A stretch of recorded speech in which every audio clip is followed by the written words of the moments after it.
So, hello. How's everybody doing? Hi there. Hello there. So I was searching through some old text because I wanna double check certain things. and I found something that I'm just like, bro, I fucking wrote how the fuck am I so good at predicting shit? uh so yeah, take a look at this. Take a look at this. So I was replying to Romance over here, romancing. He was talking about how, yeah, these side quests being positives for them while inadvertently forcing their partner to face one of their pending challenges seems to be what's up. I said, yeah, or let's like read the whole thing. Realizing they're trying to sort this stuff out on their own is only hurting each other, and they need to actually talk, maybe. So I I said, yeah, that's a cool way of looking at it. As it seems like Umi is going to Kazuya now, which I pretty much guessed might make Kazuya double down on the path of being a worthy man in an effort to not lose Chizuru, doing even more until she learns of this. What is the teaser for next chapter? A worthy man. What did I say was like secretly was what's like the things that like the chapter doesn't talk about? The fact that Kazuya still has a whole bunch of guilt about Ruka, and that he's trying to become dependable for Chizuru. What the fuck? What the fuck? What the fuck? Bro, why did I call this? I'm just like scrolling through these because I was trying to find this. We'll read this a little later. So we're going to start with what other people wrote. I wrote some stuff on Twitter. I still don't feel like it's enough. There's still more like I want to talk about. I don't feel like I've covered everything I wanted to. I feel like I've only scratched the surface. I still don't I feel like I could figure out what the cover is about if I really try to dig into it, but I haven't dug into it yet. So I thought, you know what? Instead of just digging into it and trying really hard to figure it out, I'm gonna read what other people said, and then we're gonna and then hopefully from there I might find some new perspectives and new things we can go into. So we're gonna start with Mute as usual. This is my analysis and impression of satisfaction level 409. The theme this time is the end of Umikun's love and the beginning of Kazuya's love. I know some might say that Kazuya's love didn't just start now, but I think this was the chapter where he first truly understood Chizuru's feelings. Or maybe got a glimpse of them. I think what this chapter did, rather than truly understand Chizuru's feelings, is shatter Kazuya's misconceptions about Chizuru's feelings that I think deep down he already knew were false. I think that's my opinion of what this chapter did. Is it shattered misconceptions? It shattered Kazuya's misconception about Chizuru and what he thinks is happening, while at the same time introducing new conflicts without you realizing. This is a chapter that's very positive to disguise a lot of the negativity. There is literally last chapter was not a positive chapter. It had some positivity in it, especially when you saw Chizuru, but for the most part, it wasn't really a positive chapter. It was kind of like, it was building suspense. You were getting fucking worried. And then you get to this chapter, and it's a lot more lighthearted. Isn't that? I really wanted to notice that the past few chapters have been very, very heavy, dealing with a very heavy subject matter, feeling very heavy, not light at all. When Kazuya interacts with Ruka, it doesn't feel light. It feels kind of tense. The conversation itself is light, but there's like a sense of tension in the air. In contrast, this chapter's like light as shit. This chapter's like really tame. There's like no fucking tension. It's really, really chill. And a huge part of that, I think a huge part of that has to do in part with Umi's demeanor. Because if you actually like engage with Umi and like actually pay attention to his demeanor, he never really comes off as like what is it? What's the word I'm looking for? He never really comes off as like not aggressive, but like yeah, combative. He doesn't come off as combative. Like he doesn't look like he doesn't feel like he's here to pick a fucking fight. And there's a lot of little details that like kind of highlight this. It's how calm he is, it's how chill he is, it's how he's talking to Kazuya. Heck, I think one of the biggest things people did not catch. So a lot of people, when we were reading what others wrote, a lot of people what they focused on is how Umi did the right thing in giving up here. To them, Umi did the right thing in giving up here. But this is the interesting thing. You kind of knew from the start Umi was going to give up, and there's a lot of details throughout the chapter to highlight this to you, but in particular what this does is create a contrast with Ruka. We've spent the past 6-ish chapters, maybe 7-ish chapters with Ruka. I think it's 6. We've spent the past 6 chapters with Ruka. And Ruka's reactions to when Kazuya mentions Chizuru is very, very combative. She gets really hot and bothered when Kazuya mentions Chizuru. She does not fucking like this shit. It bothers her. Now look at Umi's reaction when he realizes Kazuya and Chizuru kissed. Look at this. Does this look like someone who just heard the girl he's in love with kiss some other guy? No. So unless Umi either doesn't care about the kiss or he's into some weird shit, this is not the reaction of someone who is trying to get between these two characters. That doesn't feel like his intention whatsoever. This is not the vibe of that kind of character. And the thing that further adds on to this is how Umi speaks about Chizuru here, where he says, "But now I understand, you kissed. It's kind of hard to imagine her kissing anyone." As if I don't imagine Chizuru being like other girls, like other females I've just other girls that I've interacted with. It's so different for her. The way he's talking to Kazuya is so tame and down to earth that it just comes off as like, oh, okay, and he. I think the biggest thing is that you can seemingly tell from just this sentence alone why Umi immediately understood, oh, okay, I never had a chance to in fucking hell. You can tell why in this particular shot right here, why Umi thinks, okay, I never had a chance in fucking hell, because Chizuru has never done that with fucking anyone. Chizuru doesn't do that kind of stuff, so suddenly you're literally given context in your lack of context. You understand that, okay, the kiss means a fuckload to Chizuru. She doesn't just kiss people. That doesn't just fucking happen. So Umi understands that, which shows Umi, ironically, despite finding Chizuru strange, seemingly understands her better than he's letting on. And from this sentence alone, you understand, like, oh, okay, he gave up. Oh, okay, now he gets it. Like, the moment he heard about the kiss, he's like, oh, okay, I get it. Cool. And that tells you so much more than you realize. So to me, there are things in this chapter that you can understand Umi better by understanding Ruka. There is still hidden subtext or context with Umi's character that you're not seeing.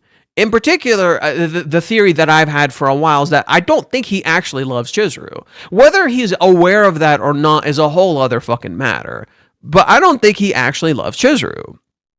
And the reason I think this is his reactions. And that does two things. One, it could make Umi's feelings come off as shallow. Or two, maybe he's hiding something else.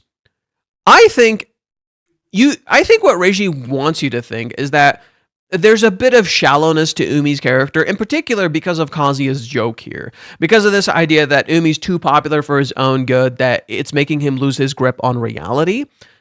I think Reiji wants you to think that. He wants you to think these things, and this is something I'll get into later, because there is some issues with what Umi is talking about, and I think there is an element of Umi not fully processing certain things about the way he's interacting with people, and how in some ways what Umi is doing, even though he doesn't look down on women or despise unpopular men, there's a hidden element of misogyny maybe he's not aware of, and I think that's what's interesting. There is a hidden element of misogyny that Umi's not aware of, and I think there is an underlying theme of misogyny at play here that we'll get into later. But and understand, like, this is just a given, considering the nature of the job Chizuru works. Like, if you're going to discuss something like rental girlfriends, naturally it's going to get into the territory of like patriarchal elements or misogyny, or like looking at women in certain ways because they work certain jobs, in the same way as you would look at men certain ways because they work certain jobs. Just as Ruka looks at Umi in a certain way and calls him shallow merely for working a job where he's an actor or an idol to certain people, and she views him as purely shallow for those exact reasons.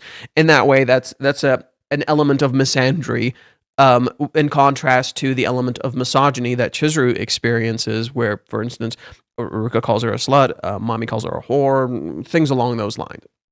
Let's hold off on that. Let's continue with what Mute is writing. The dynamic between Kazuya, who openly shows hostility towards Umi-kun, and Umi-kun, who harbors no hostility towards Kazuya, is depicted as polar opposites. Umi-kun asks Kazuya's permission before touching his phone, and is polite to the staff as well. However, Kazuya is wary of Umi-kun, fearing that he might take Chizuru away. Umi-kun's attitude here is not an act. I agree. I think of it like this. This is how I interpreted what Umi is doing. Everything Umi talked about and his demeanor with Kazuya is completely true. I think it's a truth disguising a lie. The lie being what he's not talking about.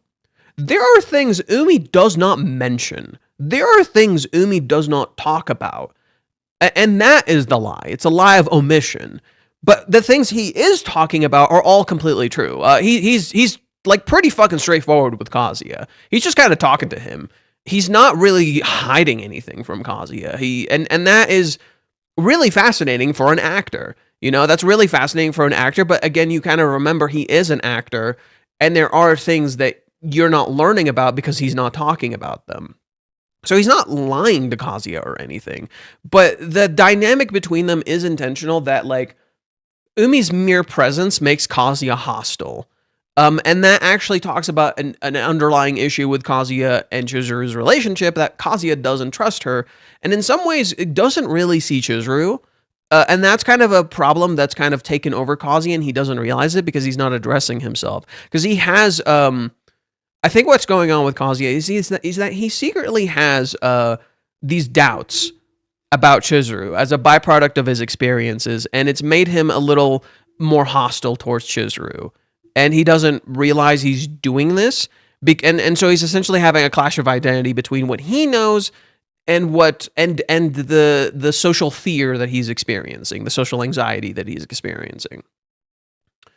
If Kazuya were truly an enemy, Umi-kun wouldn't have retweeted on the crowdfunding page. The reason he did retweet was because Umi-kun's top priority was supporting Chizuru's dream, and he was in love with her in a way that meant supporting her rather than trying to take her away. In other words, Umi-kun's character was never positioned as Kazuya's rival from the start. I agree with the last statement. However,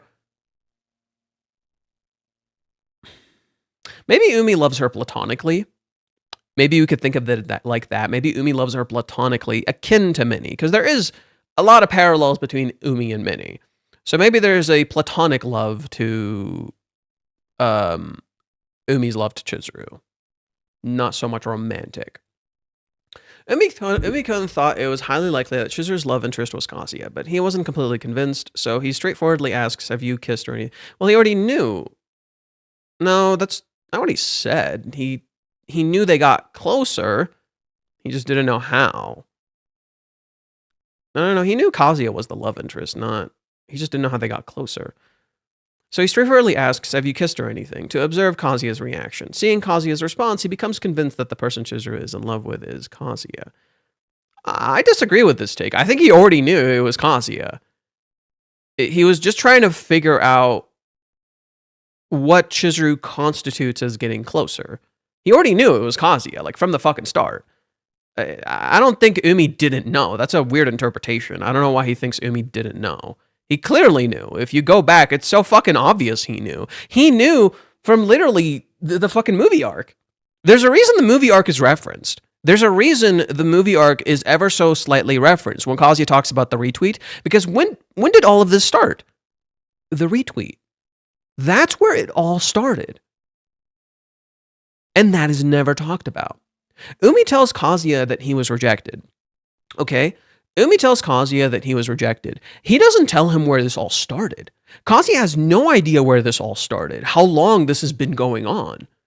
He doesn't know the depth and the length of this and how long this has been going on. And that is actually very important to this entire situation, because Kazuya doesn't know how long Chizuru's been thinking about him. Kazuya just thinks this just started now. Chizuru's been thinking about him like from nearly the fucking start of the series. She's been thinking about it for a while. Umi could tell she liked him all the way back then. So do you see that? Do you see how that little reference to the retweet is much, much bigger than you realize it is? Just as the little reference to the Tiger's Den is much, much bigger than you think it is, because a lot of this plays out in similar ways to the Tiger's Den. Let me continue. When Kazuya kissed her, Umi-kun seemed strangely cheerful, almost like it was none of his business.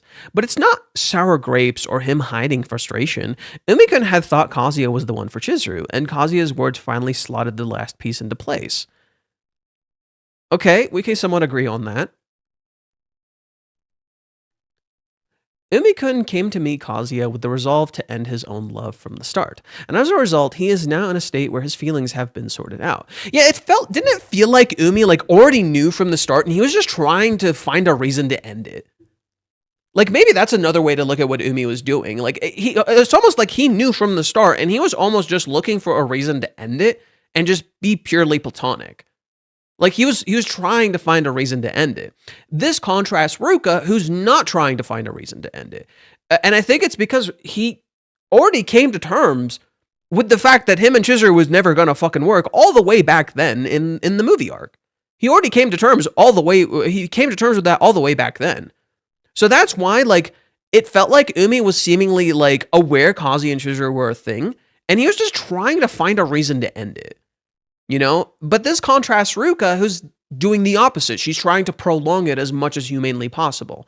But this also plays into another thing where it's like, okay, Umi was never a rival. And this is something Mute agreed with me here. Umi was never seemingly a rival figure in the situation. That was never really a thing. He was never a suitor to Chizuru. That was never really happening. And that it plays into this idea of love being a competition and, you know, picking the right guy and all that fucking bullshit. You know, love isn't a fight. Love isn't a war. Love isn't any of these things. It's not what love is. It's something you share with someone, you know? And I think Reiji is slowly exploring that. It's like he's trying to slowly explore what love is by introducing what love isn't. You know, he's exploring what love is by introducing what love isn't. And I think, few artists are like willing to do that, really get into topics of like what it isn't, and instead try to show you what it is. And that's why like Reiji is doing a lot of the stuff that he does. You know, he's introducing these elements that are fundamentally antithetical to love. He's making Kazuya not act in a way that falls in line with love. Even Umi's words here, he's like, you know, he says he's like rooting for Kazuya. He's rooting for them to like work out. And he wants to see Chizuru, you know, in love. And that stuff is like fascinating because it almost feels like it's on Kazuya to do that. Did you notice that? Did you notice that little subtle detail in Umi's words here? It's as if it is on Kazuya to do that. It's as if the task of showing Umi Chizuru in love falls upon Kazuya to do that. Like he must do something, like he must achieve something in order to get this result. And that feels wrong. That doesn't feel right. That's what I'm saying. Like what Umi is saying, a part of it, what he's saying doesn't feel correct. A part of it just feels a little wrong, and I can't quite put my finger on it. And I think that shows Umi's lack of understanding of love, that I don't think he really gets it. You know, he's experienced the social expectations and like the steps that are naturally followed in terms of dating, but he doesn't actually know what it is. You know, he tells you like, okay, like, you know, I give them the number, they give me their number, they get interested in me, three dates or so, and suddenly things start getting really romantic, and then we go to a bar and start drinking, and that, you know, that insinuates that like something more happens.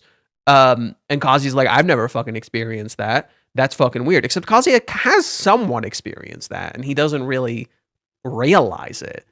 Because Chizuru went to a bar and got drunk with him. Ruka confessed to Kazuya like fucking day one. Like literally, like after meeting Kazuya like twice or three times, she straight up confessed to him. Literally, she meets him once. They run into each other by accident.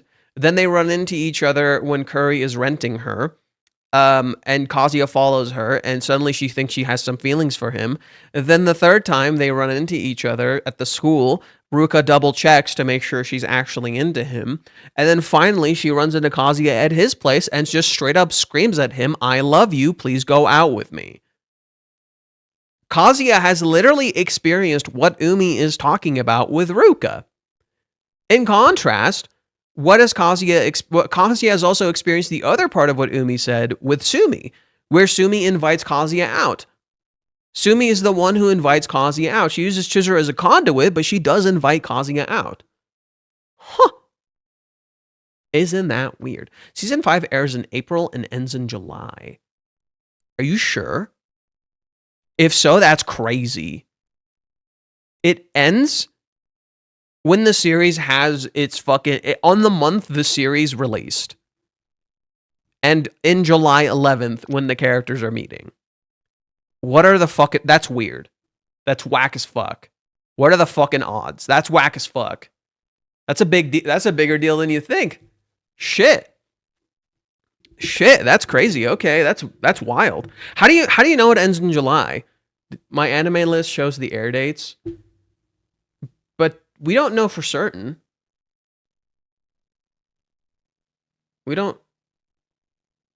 How do we know for certain?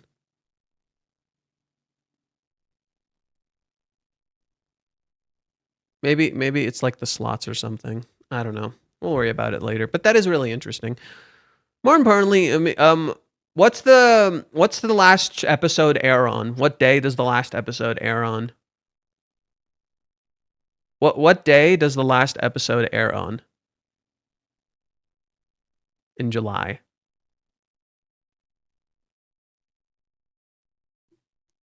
Wonder if it ends in June, like right before July. And more importantly, Umi-kun is not the type to lash out his emotions at the other person, since he can control his emotions. He won't hold on to lingering attachment to Chizuru, and he can also support Kazuya. I don't think so. I don't fully agree with this. Umi has, in some ways, lashed out with his emotions. You just maybe didn't realize, because that totally did happen in the movie arc. In the movie arc, Umi got, like, quite defensive with Chizuru, where he's just like, okay, you must clearly like this guy, and he kept pushing her to give an answer to him. So that was Umi lashing out with his emotions. That did happen then. It's just here it doesn't look like he is. But there are times where you see Umi like very, very stone cold. There's a sense of detachment with Umi that is almost jarring, which is really interesting considering how detached Chizuru feels at the moment, So I think you just think Umi doesn't lash out and he controls his emotions, but maybe there's a little more under the surface. I feel like we don't understand Umi as well as we think we do. Here Umi-kun's views on love are discussed, but this isn't him trying to one-up Kazuya. In a way, he's just naturally like that. Umi-kun describes Chizuru as a mysterious girl. Up until now, Umi-kun has only experienced passive romances where the other person shows affection first. Okay. Uh-oh. Chizuru was the one who didn't fit the romantic pattern. The reason Umi-kun called her a mysterious girl wasn't because she doesn't fall for me, it's because Umi-kun doesn't find value in the fact that he's popular with women. He doesn't find value in the fact that he's popular with women? Chizuru is attractive, yet she's so overly cautious about romance, enough to be called a hassle of a woman, that doesn't reveal her true feelings.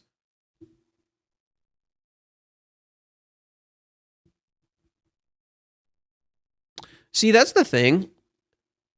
I don't know if Chizuru is as cautious as people think. I think people have made her feel the need to be cautious. I don't think Chizuru is as cautious as people think. I think people made her feel the need to be cautious. She's not actually like that insanely cautious to the point of being a hassle of a woman. I think that's what Reiji's trying to I think this, Chizuru being a hassle of a woman, is something Reiji is both intentionally constructing and slowly but surely destroying. He's building up this idea in your head that Chizuru is a certain kind of girl, and he wants to utterly fucking shatter that. He wants to build this idea in your head because you've built this perception of this character, and he wants to utterly shatter that and show you how fucking wrong you are. And I've been saying this since the Odaiba date. I've been saying this since the Odaiba date that Reiji has been slowly but surely fucking doing this. Umi-kun has a tendency to take romance lightly, but Chizuru doesn't. So rather than wanting to conquer Chizuru, the feeling of wanting to understand her is stronger. And in that sense, that's what he means by calling her a mysterious girl, mysterious child. Yeah. I texted right here. So I texted no, he's not using the same word as Chizuru. So the word Umi uses is different from the word Chizuru uses. Strangely enough, oddly enough, for some reason, curiously. Wonderful, marvelous, strange, incredible, amazing, curious, miraculous, mysterious. How do you pronounce this? Fushigi. Weird.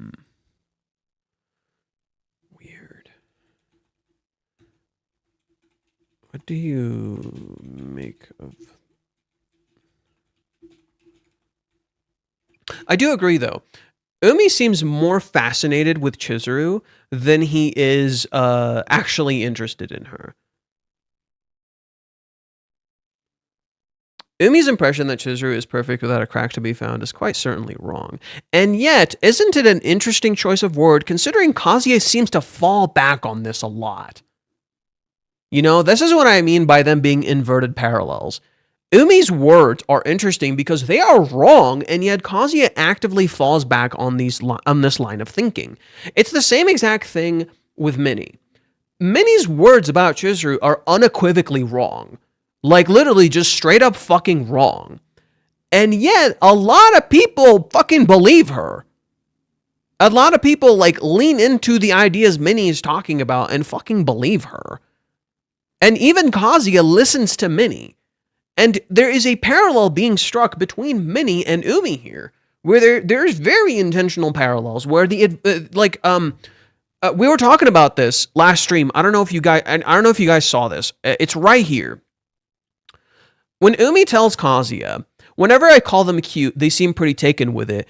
There's nuance lost here. In the Japanese, he says they are spellbound.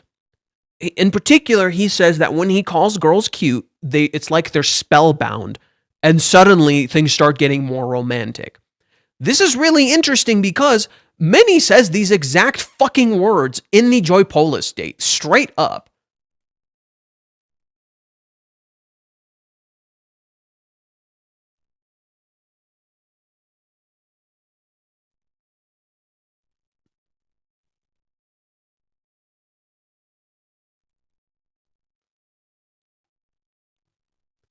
Of course, how you say it matters. Be as natural as possible. You're cute is like a magic spell that gets them thinking about you for girls.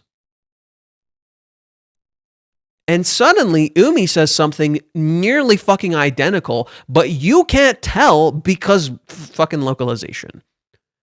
I think there's so many cases like this with localization, which really fucking blows, where like nuance is lost because they're so focused on conveying it accurately to the readers that they don't fucking get it. Umi describes Kazuya and Minnie's impressions there, yes, but Kazuya should know better. No, Kazuya is so focused on how different him and Umi are, he can't see the pattern right in front of him. And this is intentional. This is Reiji misdirecting from the obvious. You're not meant to notice these things. Just as Kazuya is not meant to notice these things, but they're there. It's literally breadcrumbs. Kazuya doesn't know better. He can't know better.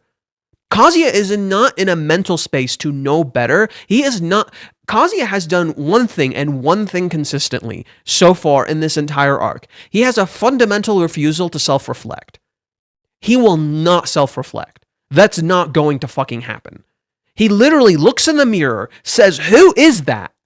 and refuses to acknowledge that, like, refuses to actually look carefully at himself and see what's going on. He looks in the mirror and he can't fucking tell. Kazuya should know better. He doesn't want to self-reflect. He has gone down this road, so he's so deep down this road, he refuses to self-reflect. So no, there's more layers to this. So Kazuya is losing his identity now. He's been losing his identity since the 3 months. Kazuya has seemingly lost his identity since the 3 months. It's been going on since then. You've slowly but surely seen Kazuya's identity crumble, when they started living together. Not because of Chizuru, but because of Minnie. And in particular, Kazuya's choice to listen to Minnie, because he already thought these things in his head. He already started thinking this shit in his head. And I think the reason Reiji's doing this, please understand, I think the reason Reiji is doing this is very, very intentional. What he's trying to show you as readers he's not trying to regress or go back to older plot points. Kazuya learned at the very beginning of the series, I'm going to lower the volume. I think the volume is a little too high. Sorry. Is the volume better now? I think this is better now. Not too high. Okay, good. Sorry. I just wanted to check it. When I was recording last time, it was like I was checking the recording. It was too high. When you go back to the beginning of the series, Kazuya learns how much of an ass he was to Chizuru. And he starts kind of self-reflecting a little bit on his actions and how he treated Chizuru and what he was doing. And seemingly Kazuya learns this stuff. Everything Kazuya is going through right now, he seemingly learned pretty much all of this in the very beginning of the series. This is where I think Reishi does something kind of clever that I think most people would not process and would probably just interpret it as Reishi rehashing old plot lines and making characters look worse. I think what happened is that Kazuya's change at the beginning of the series wasn't true change. And what I mean by that is that Kazuya, for much of the story, is so selfless that it is fundamentally counter to his desire to self-improve. And therefore, he literally can't. So, after the movie arc, which is a fundamentally selfless arc, and there's like, and you see it in literally Kazuya's inability to hug Chizuru. You see it in Kazuya's inability to hug Chizuru. After that arc, Kazuya starts contending with his selfless desires and what he really wants. He starts having to come to terms with that. And he literally can't. He literally can't. He starts getting met with obstacles. And those obstacles slowly but surely erode the confidence he gained as a byproduct of his selfless of his selfless pursuit. And slowly but surely, the thing he didn't address, which is his self-hatred that never went away, starts eroding at his self-confidence. The confidence Kazuya had gained starts getting eroded because he never addressed his self-hatred. And it starts tearing away at him. And so by the end of Hawaiians, Kazuya's self-confidence has seemingly fucking crumbled. It's fucking gone. Then, after Hawaiians, what Reishi starts doing is that, okay, Kazuya's self-confidence has crumbled. He seemingly can't really do much at this point. What Reishi after that point starts doing is essentially eroding Kazuya's morals without him even realizing. His morals start eroding because he has these perceptions that he never really addressed. You know, he told him he seemingly knows better. There's a part of him that knows better, but he starts like clinging to these things because they're more comfortable than facing the reality. So Kazuya starts clinging to these comfortable truths that he knows are not real. But it's easier than admitting that he is he's the one running away, that Chizuru is not completely at fault here. And it's easier for a lot of readers to do the same thing. It's much easier to blame the woman in the picture. And in some ways, this acts as maybe a criticism of like an incel mentality, where a lot of people love to call Kazuya an incel. And in the start of the series, he's not really an incel. But at this point, he's, in some ways, without realizing, kind of leaning into that. And I think Reiji's intentionally having Kazuya really confront this dark side of himself that he's not being honest about and he's not really facing. Kazuya isn't an incel, but because you see the real Kazuya come out when this facade crumbles. When this facade crumbles, you see who the real Kazuya is. And he is a genuinely kind and wonderful soul with a heart of gold. But the facade, when it's there, it's toxic, it's infectious, it is dangerous, it is very, very destructive. And no better scene represents that better than when Kazuya is drinking with Minnie. And he is just calling women horrible things. That perfectly shows like this inherent issue that's underneath the surface that Kazuya is not addressing, that he's not really facing. Kazuya, did you notice that when Kazuya is talking to Umi, he never once counters Umi on Chizuru being strange? Because Chizuru to Kazuya is strange, even though he should know her. He knows her better than most people do. But he sticks with this. He sticks with Chizuru being strange. He sticks with Chizuru being something he doesn't understand. He never once counters Umi. In this entire conversation, not once does Kazuya counter Umi's perception of Chizuru. Not a single time. He never disagrees with him when Umi says there is not a crack on her. Because she is perfect in Kazuya's eyes. Kazuya never even considers that him being away from her right now might be really hard on her. Even though Chizuru has consistently shown him how tough it is for her. Add on with the fact that Kazuya's perception of her seems like really shallow at times, where, again, it leans into that element of almost misogyny, where there's just such a shallowness to how Kazuya is perceiving Chizuru that, like, you just wonder, it's like, do you even know her? Like, when you see it out of context, you think to yourself, do you even know her? Like, do you even know this person? Even though he should. He absolutely fucking should. Chizuru has done some shit as the same shit as Kazuya. No. The difference between Chizuru and Kazuya is Chizuru is actually fucking atoned. Now, Chizuru is making a mistake right now not talking to him, but that happened, again, as a byproduct of Kazuya pushing her into this fucking corner. What Kazuya has consistently done since Hawaiians is push Chizuru into a corner. Actively, consistently, he is pushing her into a fucking corner. That's all Kazuya is doing, and he doesn't realize it. So, for instance, during Hawaiians, he's trying to confess. Chizuru is just trying to feel comfortable with the whole confession thing and trying to create the right space for this to happen because she wants it to happen the right way. She values the confession. She wants it to happen the right way. She creates a few circumstances for this, but she also runs away. She's a little scared. He never considers that she's fucking scared. You know, he's constantly just focused on confess. He did, for instance, the first time he tries to confess to her, when Chizuru comes back from work in the middle of the night. Bro, she just came back from work and she just runs into you and the first thing you want to do is fucking confess to her. Never considers that circumstance for a goddamn second. We get to Hawaiians. Kazuya is super worried about Chizuru being dragged into this. He's super worried about Ruka. He's not handling Ruka well. And he's worried about Chizuru assuming and viewing certain things. He's worried that Chizuru might hate him because Chizuru's not talking to him. Not considering Ruka. You know, not considering how Ruka might fucking stress her out. Later finds out Ruka is stressing her out. Ruka's doing all this shit. Slowly but surely doesn't realize it. He starts making her feel comfortable. Proceeds to make her uncomfortable again by trying to confess and just doing it at like the worst fucking time possible. In a sense, putting her in a corner. And she conveys to him she is in a corner. She feels stressed out because of mommy. Something's going on. He runs into her to confess again and it doesn't fucking work because she's fucking stressed and she's worried and he's not talking to her. He needs to confess. It doesn't work. You get to the 3-month time skip. 3-month time skip, what happens? You literally get the information before Kazuya even goes to Chizuru that Ruka pushed her away. Okay, the thing that started the arc loops back again, and you're presented to it again. It's like, Kazuya, you saw how Ruka has stressed Chizuru the fuck out.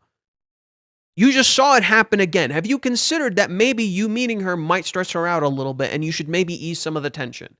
Nope. Goes and knocks on her door, doesn't answer, thinks he heard a noise, knocks on her door again, never considers to say, like, hey, I just want to talk. Are you okay? Like, I'm sorry if you're stressed out or anything. Doesn't really communicate to her.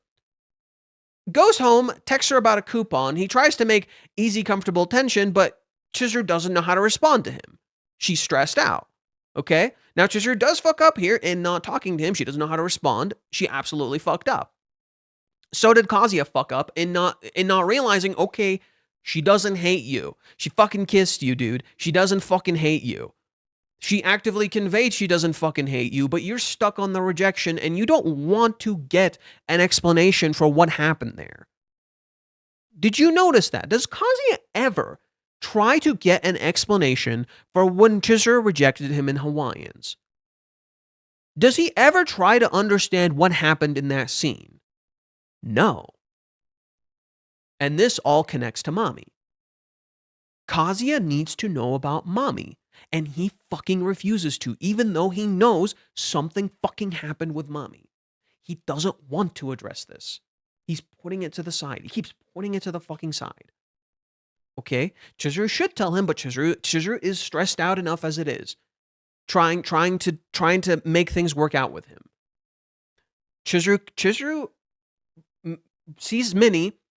She lets Minnie into her home. Chizuru doesn't just let people into her home. She lets Minnie into her home, knowing Minnie is on Kazuya's side because Chizuru wants change. She wants someone to call her the fuck out. Minnie calls her the fuck out. Chizuru gets her fucking shit together. She's like, okay, I will meet him on his own terms. Because what is Kazuya doing that entire 3-month time skip? He keeps using rental. The one thing that Hawaiians was the conflict around, which is Chizuru taking Kazuya's money. She decides to meet him through rental one last time, gives him an apology, talks to him, never does rental again. Never does rental with him again. Apologizes, and then Chizuru starts reaching out to him. Chizuru goes out of her way to start talking to him. He doesn't know how to talk to her. He's afraid to talk to her. But Chizuru actively goes out of her way to meet him. She does it 3 times before their house eventually gets wrecked. Then, the moment Chizuru is presented an opportunity through Minnie, she again takes it. She goes and meets Kazuya, starts drinking with him and Minnie, and then they end up in Chizuru's house, even though she's terrified about it. And she takes the initiative one more fucking time, and she's like, okay, you're going to live with me now. And she almost makes him do it because the dude is seemingly running the fuck away for some reason. And through most of the arc, Chizuru is actively putting in a fucking effort to face her fears and fucking talk to him. And handle this shit well. Kazuya, in contrast, starts doing the opposite. He starts going back more and more and more and more. Whereas Chizuru progresses more and more and more, Kazuya goes back more. Kazuya regresses more. Kazuya loses more of himself. Until when he finally feels a bit of confidence to finally face the issue. And what happens? When Kazuya finally feels a bit of confidence to confront Chizuru about her feelings, he does it by fucking cornering her again. How does Kazuya corner Chizuru again? The Odaiba date is literally a day before he moves the fuck out. He never once says, I don't need to move out, or are you okay with me staying longer? Can we have more time together? Never considers this. Never really fucking does this, you know? So he just doubles down on moving out, and Chizuru essentially is presented a fucking deadline. Hey, you have to figure out your feelings by this one day. In this single fucking day, you somehow have to figure out your goddamn feelings. And you can't put pressure on him because he's moving. You don't want to stress him out. So Chizuru can't fucking talk to him. She's trying to. She's trying really fucking hard to open up to him, but she doesn't want to stress him the fuck out. Only for Kazuya, by the end of it, to realize how much he stressed her out. That she hurt her leg, and she dealt with it on her own. That Chizuru hurting her leg in the date and dealing with it on her own is symbolic of the fundamental issue that's been going on this entire time. Chizuru is going through this shit alone, and Kazuya keeps reinforcing this, which is the fundamental opposite of what he did in the cheer update. In the cheer update, he essentially told her, you don't need to go through this alone. You can open up. You can let people in. And she starts letting people in. And Mommy abuses that. Mommy abuses Chizuru starting to let people in. What happens? Chizuru starts getting a little scared about letting people in. She's still doing it, but she's a little more scared. She's more hesitant with like Minnie. She like judges Minnie. She's a little more uncomfortable with Minnie because Minnie constantly invades her fucking private space. In contrast, when you see how Chizuru talks to Sumi, she just opens up to Sumi because Sumi shows Chizuru, I'm a safe place. Sumi shows Chizuru, I'm a safe place. You can open up to me. Dude, not everybody can just magically open the fuck up. Sometimes you have to create a safe space for the person to feel like they can open up to you. You can let them in. And that's why Sumi is so intrinsic and necessary here. Sumi, with Chizuru feels like she can fucking open up to her.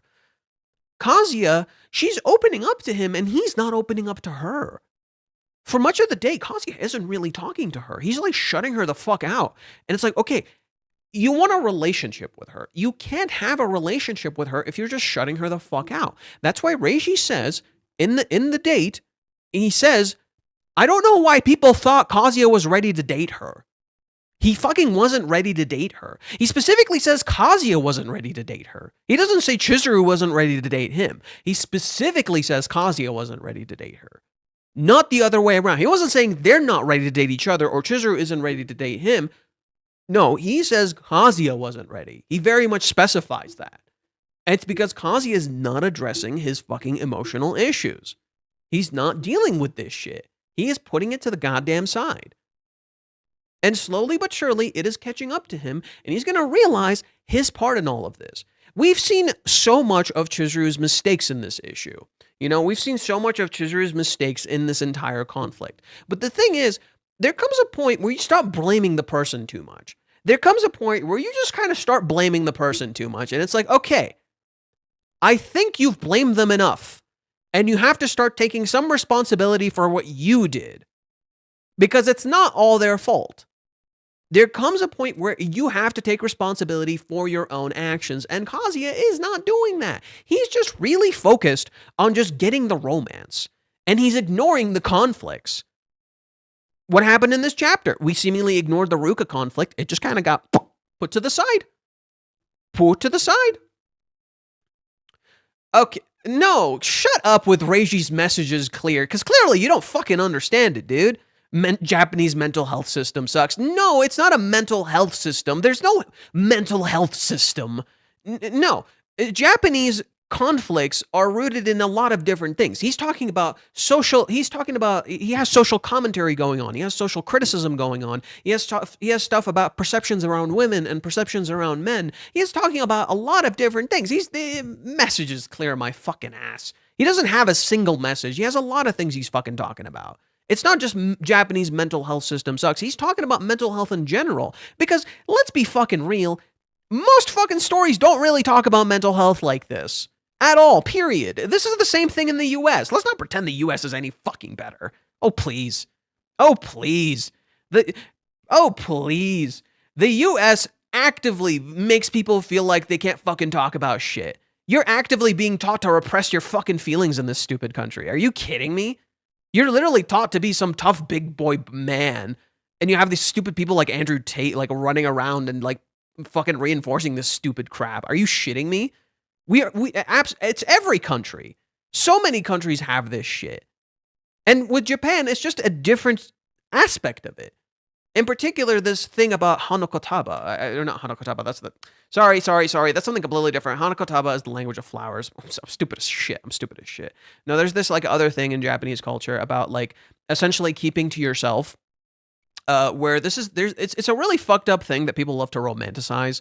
Where it's this thing where I forgot the specific name of it. It's this thing where you essentially keep to yourself. All your problems are your problems and you don't share them with people. Best case example is go play Persona 5. Persona 5 exaggerates it a little bit, but it pretty much captures the issue quite well, where there is this conflict in Japan where essentially if there's like an issue going on, keep your head fucking down, don't deal with it, and then don't push your problems on the people around you. Which is really fucking stupid because you need to actually talk to people to deal with your issues. And you're seeing that a lot with Kazuya, in contrast to Chizuru, who essentially learned through Kazuya not to do this anymore.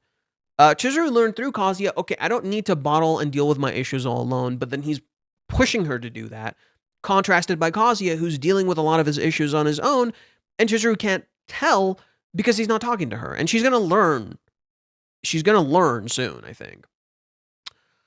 Not just that, Chizuru said she was happy when she heard Kazuya broke up with Ruka. He also knows Ruka is the reason Chizuru didn't talk to him for the 3 months. Ruka is the obstacle for the relationship, and yet Kazuya, instead of leaving Ruka, decides to cheat on Chizuru by letting Ruka. How is that's a very stupid fucking argument. He didn't decide to let Ruka assault him.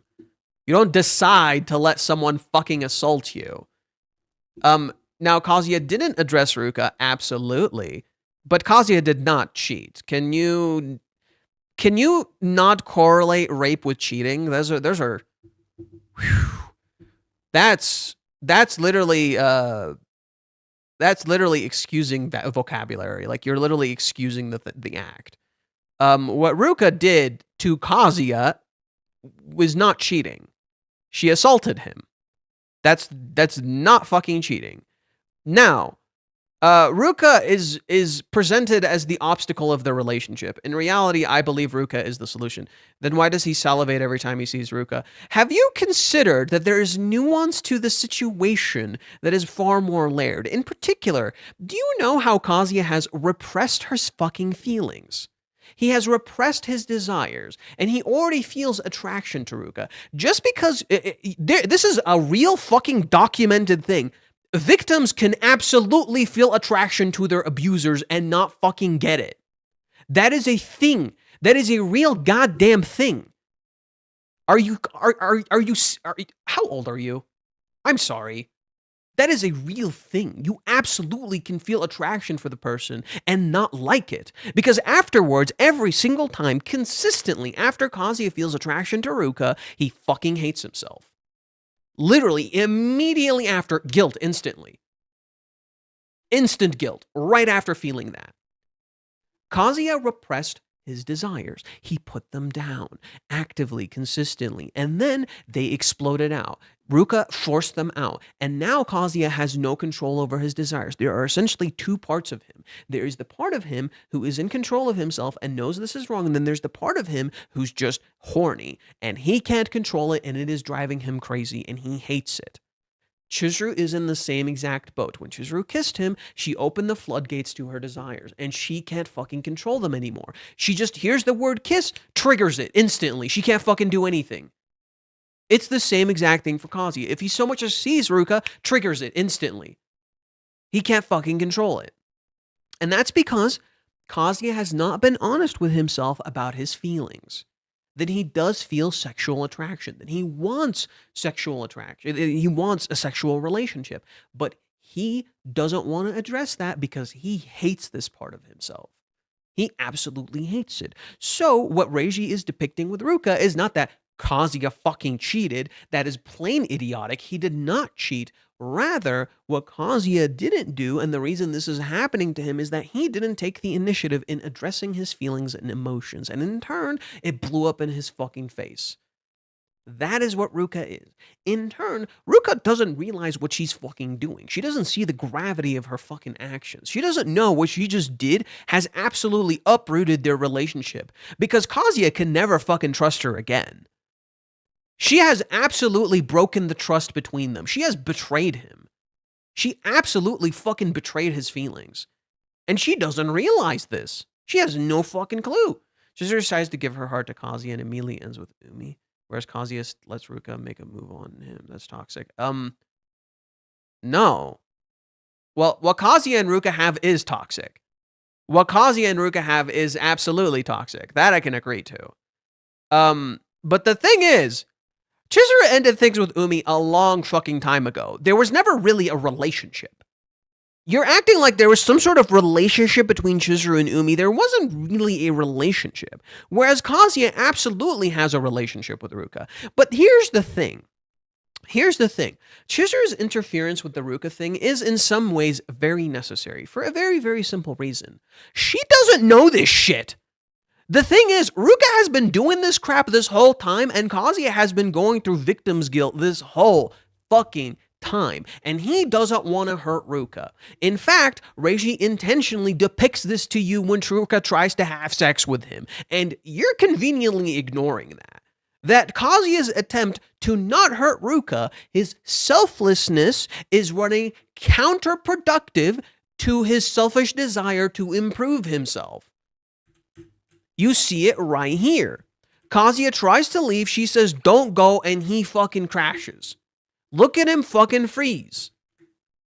Crap, what is happening? I can't move, my legs are frozen. I mean, come on, the young cute girl put herself in a swimsuit and made such a bold move. If I ran away from her now, it'd be so cruel. It'd scar her for the rest of her life. It is his selflessness, his kindness and empathy towards Ruka runs fundamentally counter to what he wants to do. And it makes him freeze up. There is a reason this is happening. This is not cheating. What Kazuya and Ruka have is absolutely toxic. What Chizuru and Kazuya have is not toxic. However, it has toxic traits. It has things that need to be addressed because they gotta fucking talk. Selflessness in this situation is pathetic. Okay. No.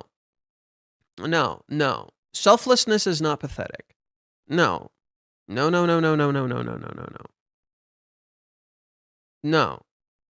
You're being incredibly black and white about this. I very much despise how you're talking about this. Your stance is incredibly black and white. And you're essentially, you keep moving the goalpost because you want to be angry. You keep moving the goalpost because you kind of want to be angry. And I'm not liking this. I'm offering a lot of nuance. You're not really offering nuance. It's not pathetic. This is an adult conflict because there are times in life where you have to come to the realization that kindness and empathy are sometimes hopeless. You have to realize that sometimes you can't help someone by being kind and selfless, but you also have to come to terms with yourself because a lot of people are very selfless, very kind and empathetic people, but there are times where you have to realize you're too selfless. You care too much about other people. And this is something Kazuya is not realizing, that he's putting people ahead of him too much. This is a very real thing, and it is not pathetic. It is a real thing you must come to terms with. It is not pathetic to realize, like, hey, you got to start putting yourself first. And Kazuya didn't face this part of himself. He didn't really learn to put himself first properly. So what happened? Ruka took advantage of that. And Ruka has been taking advantage of that for a while, and she doesn't realize. Basically, Kazuya is too selfless in the relationship with Ruka, and Ruka is too selfish in the relationship with Kazuya. And neither fully grasp this thing. Neither fully grasp this issue. Kazuya is trying so damn hard not to hurt her that he ends up hurting her. Ruka is trying so damn hard to get what she wants, she doesn't realize she's taking away what he wants. That doesn't mean it's pathetic. And look, when you say I'm offering a lot of nuance, you come off as kind of a snob, dude.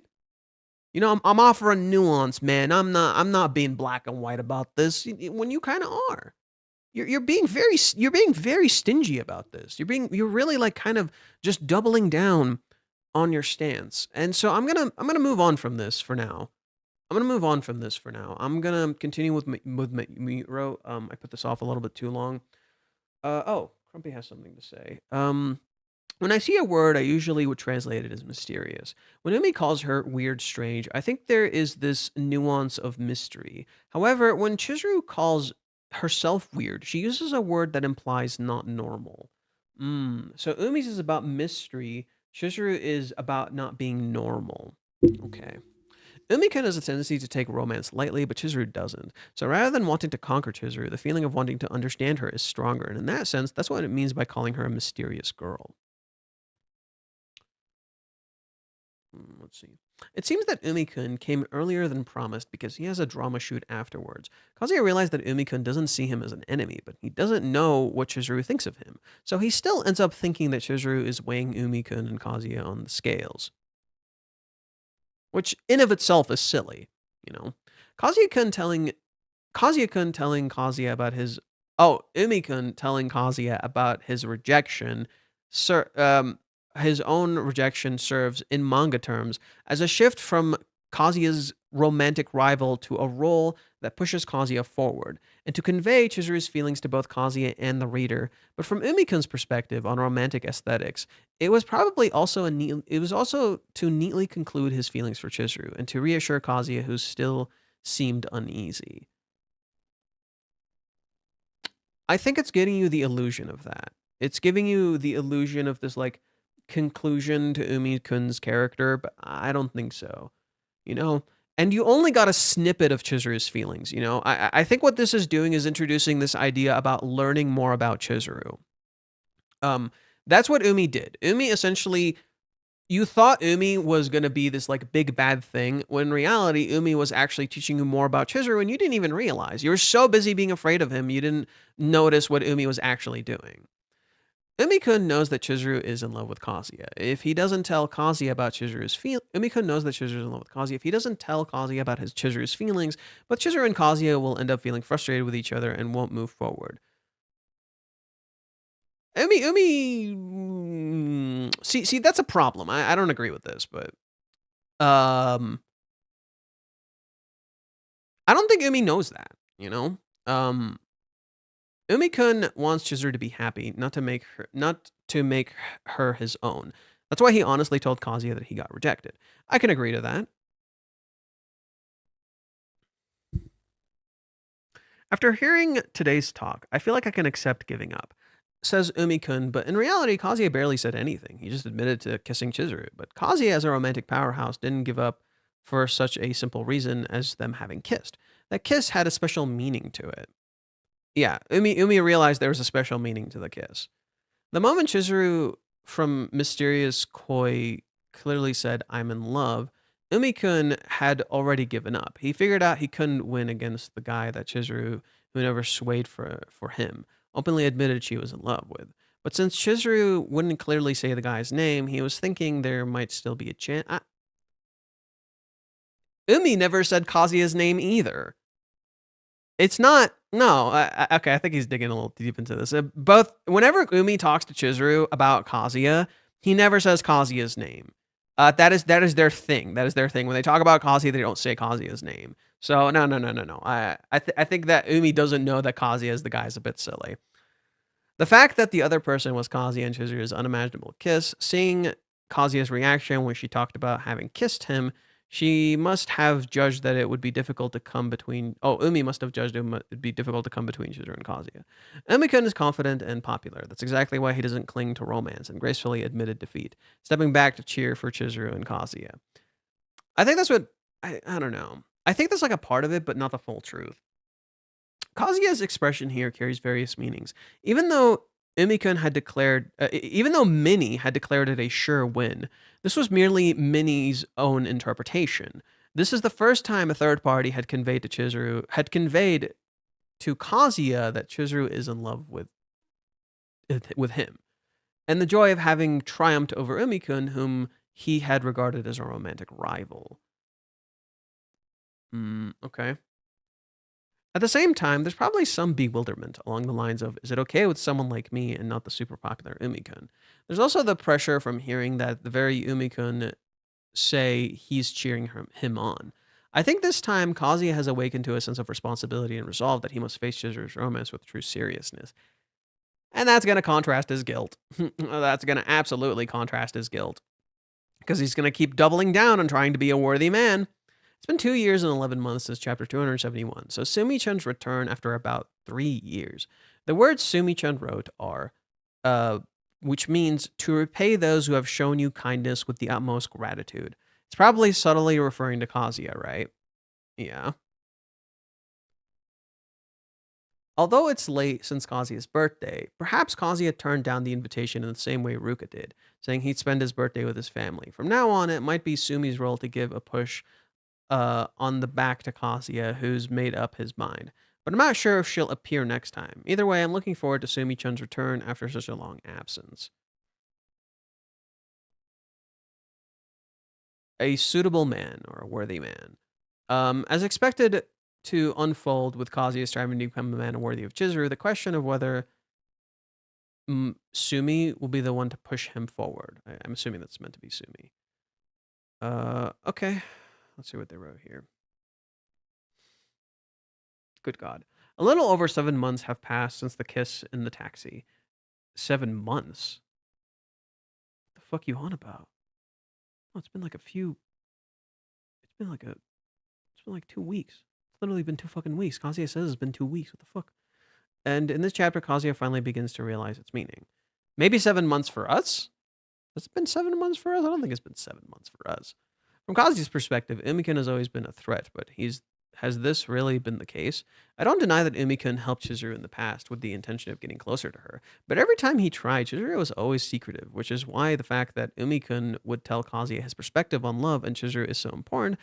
Kazuya had his doubts about Chizuru, but with Umikun's confession, I think we could see a real change in Kazuya. Umikun's yeah, but because Kazuya is starting to see how honest Chizuru is, and then he's going to start thinking how dishonest he is.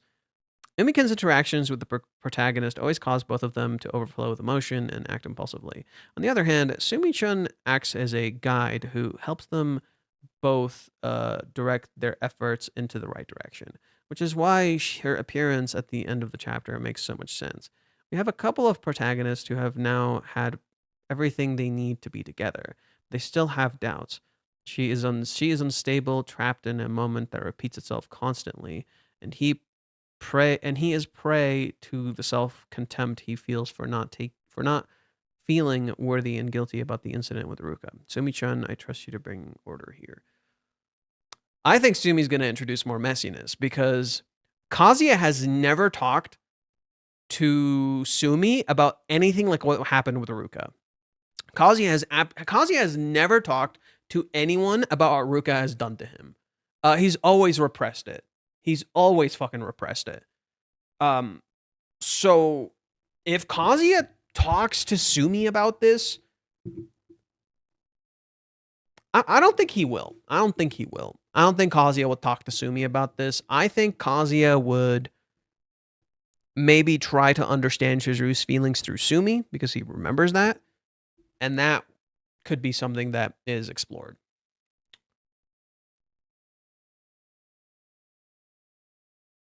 I think if Chizuru and Kazuya began the relationship, he would still let Ruka make moves on him. No, he wouldn't. He would feel unfathomably guilty. Kazuya, the issue with Kazuya is that he was hoping Ruka would give up if they started dating, which she wouldn't, which she fucking wouldn't. And he doesn't realize she wouldn't. So no, my guess is that Umi is earnest and is rooting for Kazuya. However, when Chizuru realizes about Kazuya cheating on her, that's when Umi would make a move. Kazuya did not fucking cheat on her, dude. What the fuck is this language? The dude literally got assaulted. The dude literally got fucking assaulted. He didn't fucking cheat on her. The dude literally got assaulted. What the fuck? He didn't fucking cheat on her. What the shit is this? God damn. It's not cheating, and it's something they both need to realize. I think if Chizuru knows the nuance of the situation, she wouldn't think it's cheating. She would think he got fucking assaulted. So you think Sumi telling Kazuya about Chizuru, depending on him for a while, would make him spiral more due to guilt? Absolutely. Well, at first it'll be positive.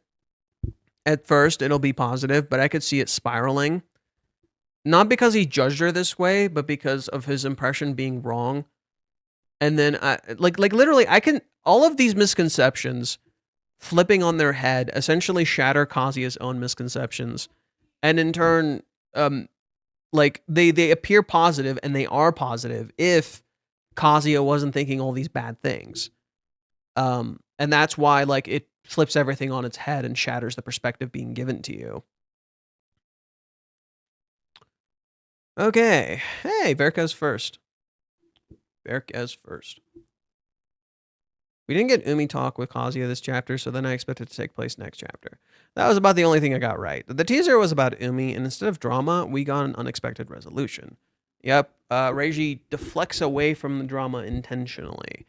And I think that's on purpose. He has been constantly doing this, where the thing you think is going to cause trauma doesn't cause trauma, but the drama is still there. It's something that needs to be addressed, and it's something that's lingering and just drifting in the background. This creepy thing that's creeping in on you. It's just not appearing from the places you think it does, right? For example, Ruka.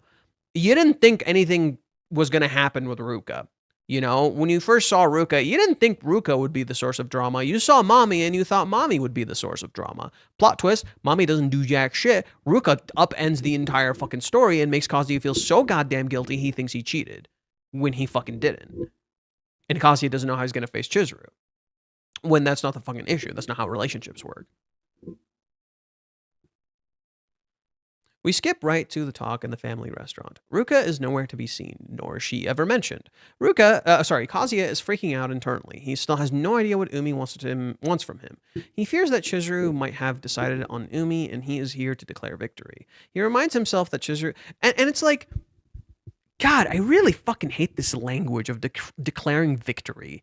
Like Umi just won a fucking prize. Like Chizuru is just some goddamn fucking prize. I fucking hate this language so much. Like that's one part of Kazuya I do want to get cooked. I want the dude to get fucking cooked for this language because it is so fucking misogynistic. It is so fucking misogynistic. Let's see. He fears that Chizuru might have decided on Umi, and he is here to declare victory. He reminds himself that Chizuru agreed on July 11th date, so that's an unlikely scenario. But he still can't help worrying about it. Umi just seems like a nice guy. He has everything, and he's popular. Kazuya feels quite inferior. He knows that Umi confessed to Chizuru, so he is a rival. He tries to be prepared to go up against him. But what does that even mean, dude? Like, it's so silly.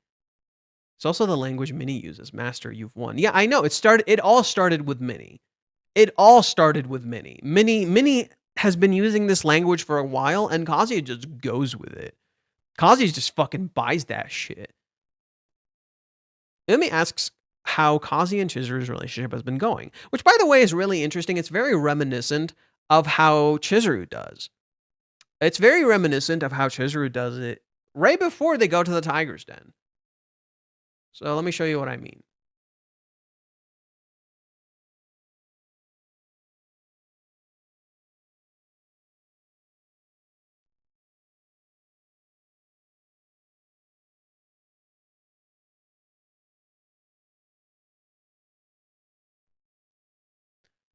Chizuru invites Kazuya out to coffee.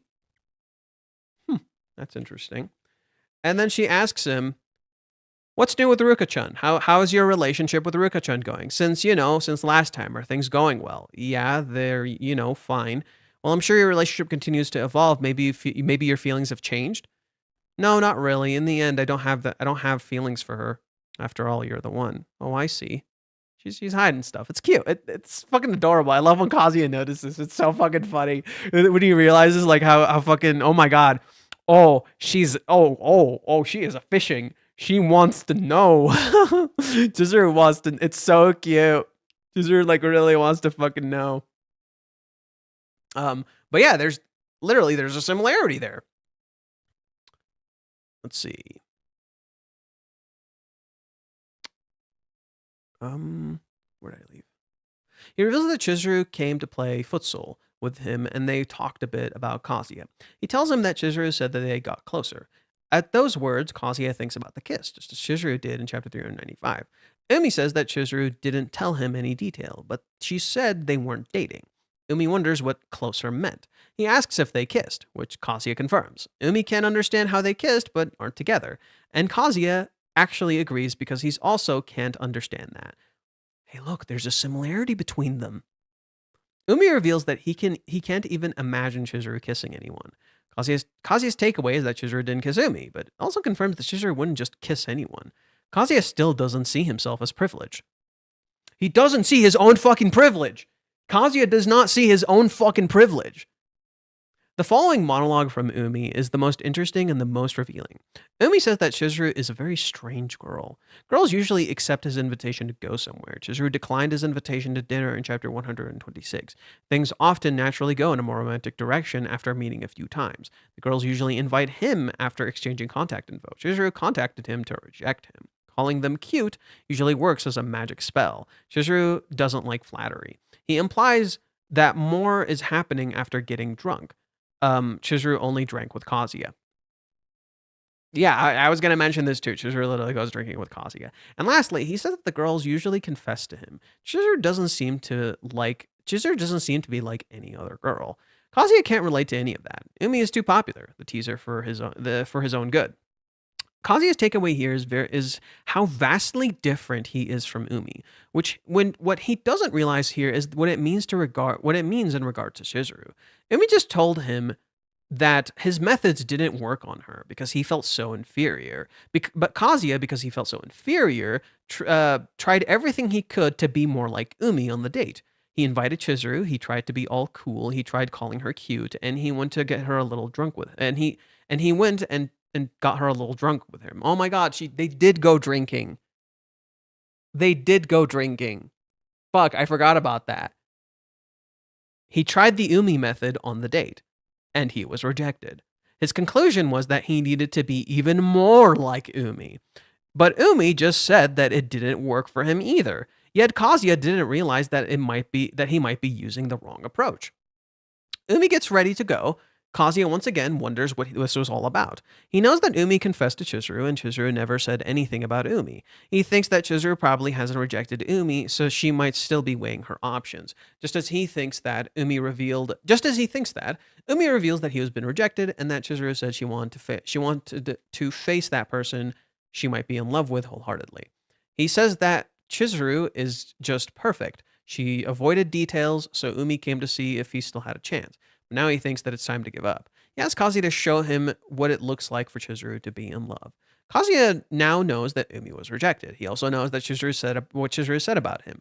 Umi didn't have to tell him. This could give Kazuya a huge confidence boost, but it will probably also make him feel incredibly guilty. Not only did he not manage to properly reject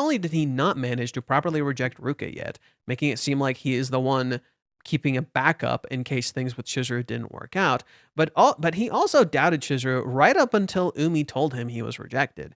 He could have continued to doubt her if Umi hadn't told him. No matter what he said before, Kazuya didn't actually trust Chizuru.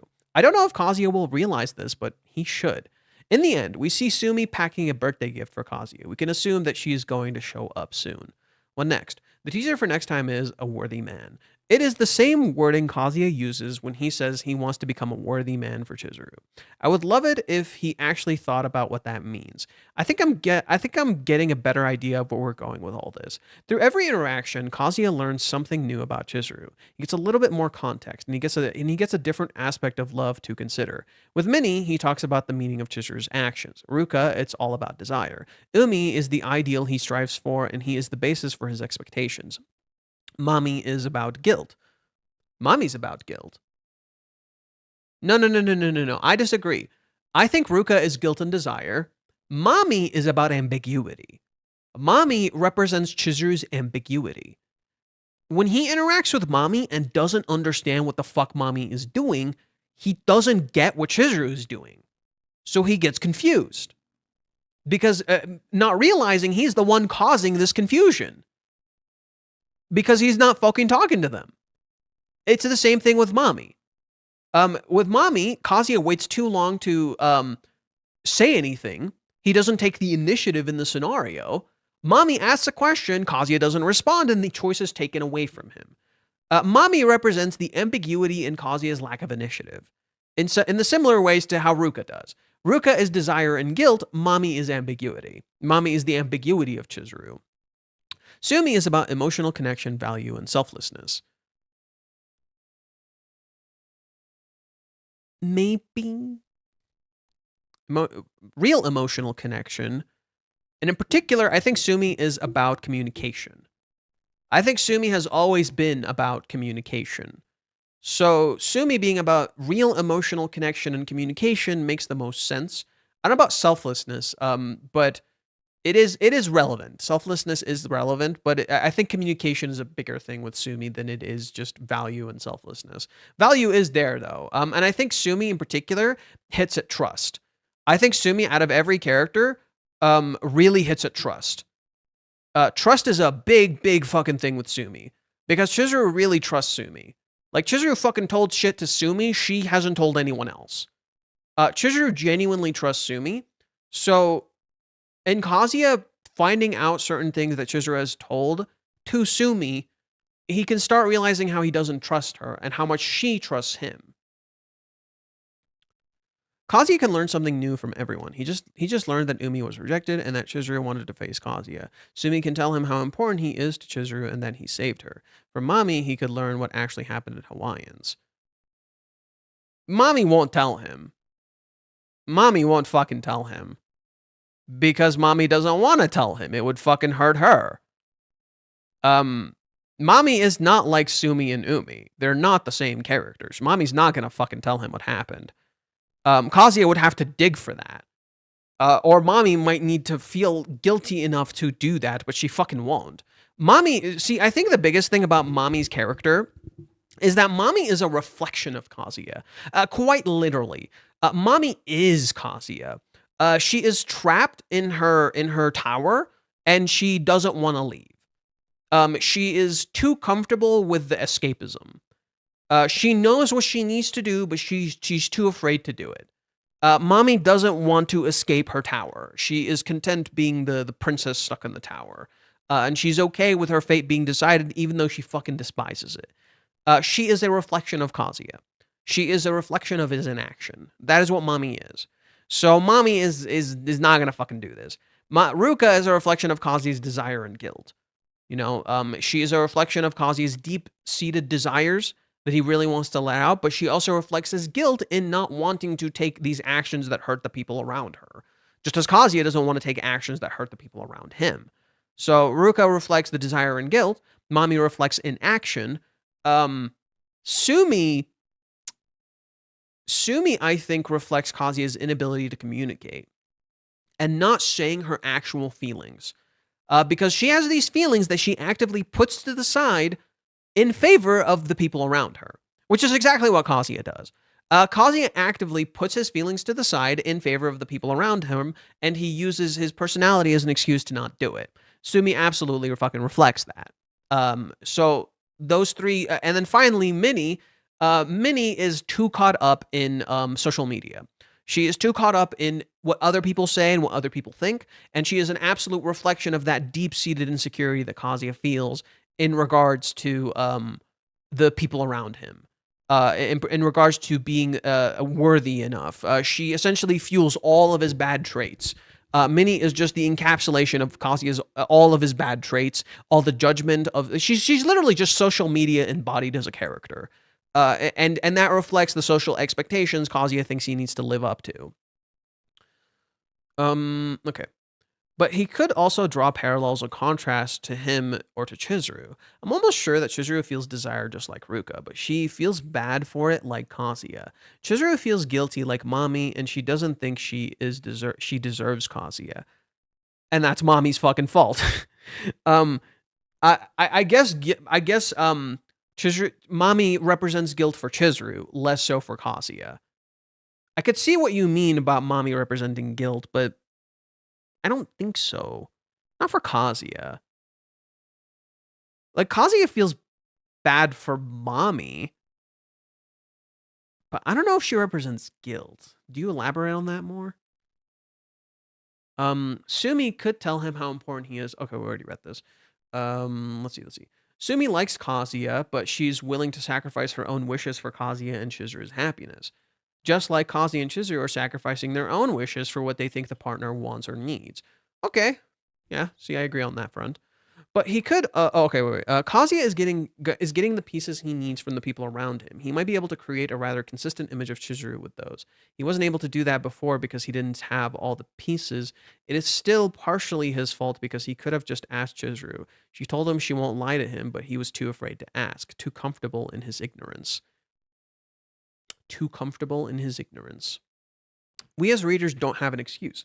We saw all that. If Kazuya is able to figure Chizuru out with the pieces he gets, he should have also been able to do it. He had the pieces already. It looks as if the current arc is some kind of instructions for us on how to assemble the picture.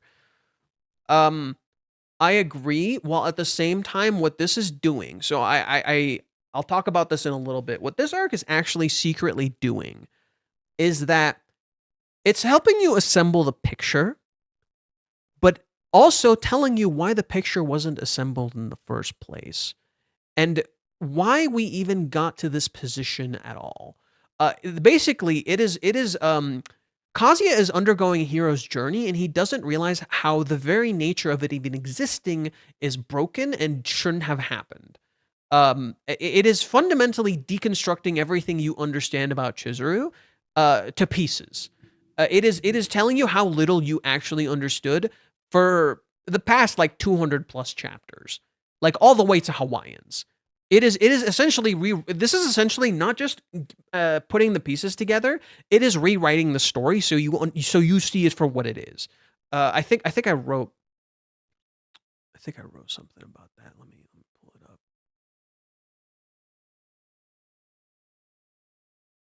Yeah, so I talk about Kazuya's hero's journey somewhere here.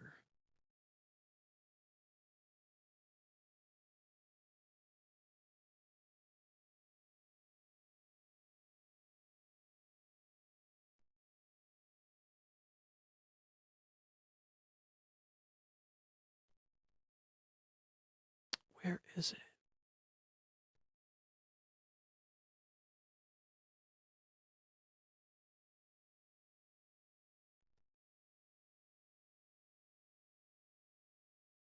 There it is. For every solution and resolution you are presented, another question and conflict that was not answered arises. Because we are not seeing the full picture, merely half of it. This is how Kazuya's hero's journey is broken, for it is founded on fiction, a layered false premise. Basically, the reason the narrative that we're interacting with is broken is because it is founded on a false premise.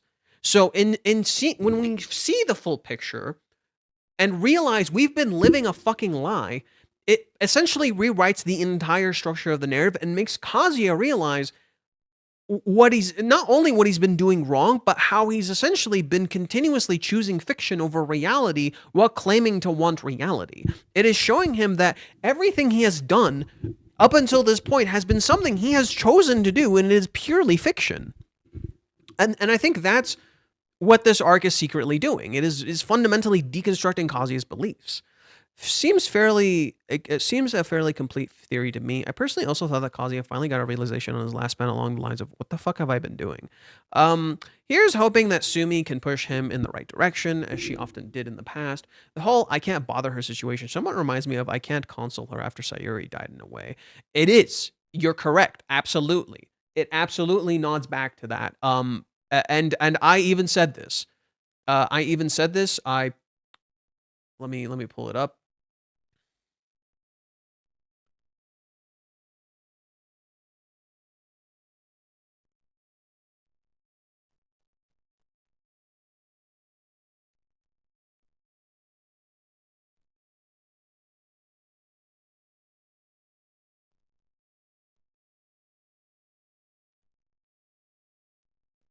Kazuya talking to Sumi. She said she's fine and smiled like she always does. She was like the same old Mizuhara. But it was her grandma, you know? Her last living relative. How could she not be sad? Like, if she were so devastated she was crying, I'd want to do something to help her. But if she just smiles at me like that, what can I really do? I helped her make the movie, but in the end, our relationship hasn't changed. I'm just her client. I feel like I'm not really in a position to support her. A friend told me recently that everybody needs somebody to get by, but I wonder if that's true. If somebody can on a brave face, even in times like this, then I feel like right there in front of me is someone who doesn't need anybody. Well, that's what I want to believe, but the truth is my hands are tied.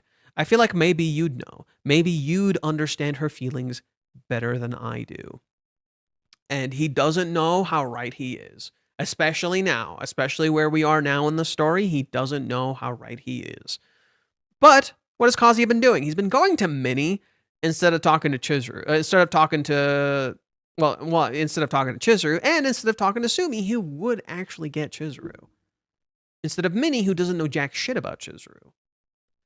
Ideally, and I think Kazuya talking to Sumi and realizing how Sumi knows her, but Minnie doesn't know her, would again shatter a perspective he's had about Sumi, or not Sumi, fucking Minnie, and how he's been so wrong about Minnie. Ideally, him questioning what he has been doing should go hand in hand with him understanding Chizuru.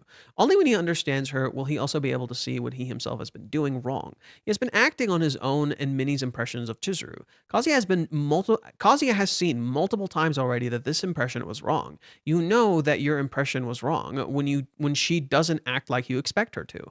Chizuru has repeatedly defied his expectations. Whenever Kazuya thought he had messed up so bad that everything was over, Chizuru surprised him by getting closer. But the one time Kazuya thought he did well on the date and had a chance, she rejected him. Somehow, his impression of Chizuru must be incredibly wrong and that she sometimes does the complete opposite of what he expects. Kazuya knows that he doesn't understand Chizuru, but instead of asking Chizuru directly, he rather tries to make sense of what happened with incomplete information or ask someone who also doesn't know better, Minnie. We as the readers know that Kazuya doesn't have all the information. He didn't see her reject Umi. He didn't see what Mommy did, and he didn't see what Ruka tried to trick her. He didn't hear what she told Sumi. He didn't know what she talked about with Kibe. He didn't hear what she told the massage lady, and he doesn't know her thoughts after the rejection. We know better, but we still don't fully understand. It is incredible how much information we are given, yet we are still completely surprised by her rejection. We even had the flashback before. In a way, our own biased view of Chizuru led us to be overconfident. While we know much more about Chizuru than Kazuya, we can actually see Chizuru's impressions of Kazuya because we are trapped in his mind. We can't actually see Chizuru's impressions of Kazuya. We tend to forget that Chizuru can't read his thoughts and that she can't know things we know about him. True, however, just understanding that something is wrong could be enough to finally start questioning what is happening. The part about the readers being stuck in Kazuya's head just as much as he himself rings especially true. Just the current chapters, Kazuya said a grand total of 18 words throughout the whole meeting with 4 1 and 2 yeah. Not much to go off of in the conversation himself, is there? I hope Kazuya realizes Chizuru likes him the way that he is. Oh no, he doesn't. Oh no, he absolutely fucking doesn't. He's gonna double down on trying to improve. Kazuya is absolutely gonna fucking double down on trying to improve. I'm gonna be fucking real with you, fellas. He totally fucking is. He's not gonna realize it. Do you want to know why he can say this with absolute fucking confidence? Because Kazuya doesn't realize that Chizuru liking him as he is what got him to this far. In particular, Chizuru likes who he used to be. Who he is now, Chizuru doesn't see that. Chizuru thinks that's her fault. Chizuru thinks that who Kazuya is right now is absolutely her fault. It's not. There comes a point where it's not her fucking fault. And he's choosing to do this to himself. Let me read some of the comments. Neither Kazuya nor us will be able to construct the whole picture for one simple reason. There's a crucial part we're missing, and we can't get it from anyone but Chizuru, her impression of Kazuya. Well, no, we can get it from Sumi. We can get a part of it from Sumi. We can absolutely get a part of it from Sumi. So we can't construct the full picture, absolutely, but we can get a part of it from Sumi. So that's not really, the full truth.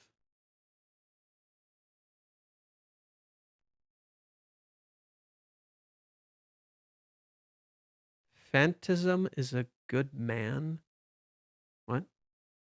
Chizuru really hurt Kazuya with her cowardice, indecision, and selfishness. Okay, dude, that was like just once in the fucking Hawaiians arc. And Kazuya had a big part to play in that. And you again choose to fucking ignore that for some fucking reason. Kazuya is now doing the same as her and he thinks he's the one to blame. They both are. No. Kazuya at this point is absolutely the one to blame. And he refuses to see that in himself. He is pushing Chizuru into a corner. Did she ultimately make this decision? Yeah. But he pushed her into a fucking corner. Let's not pretend otherwise. And he pushed her into a corner when she hurt him. And he refuses to see that in himself. You are stuck. You are absolutely stuck on Chizuru hurting him, that you refuse to see the reality that Kazuya has in many ways been hurting himself. Okay? Chizuru has more than stepped up to try to fucking atone. Nobody else steps up, but you don't focus on anyone else. You focus purely on Chizuru, as if she's the sole cause of all of Kazuya's pain. Not really accepting that Ruka has hurt him too, Mommy has hurt him too, but they haven't fucking atoned for anything. Because Ruka doesn't realize what she fucking did, and Mommy refuses to come to terms with what she fucking did. You refuse to accept that Minnie fucking hurts him. That Minnie is a character who has absolutely fucking hurt Kazuya. You know? Chizuru has done bad stuff, but she fucking atoned. She actually stepped up and fucking tried. Nobody else fucking has. She's actually fucking trying. Nobody else is. And you refuse to give her fucking any credit for that, and that's baffling to me.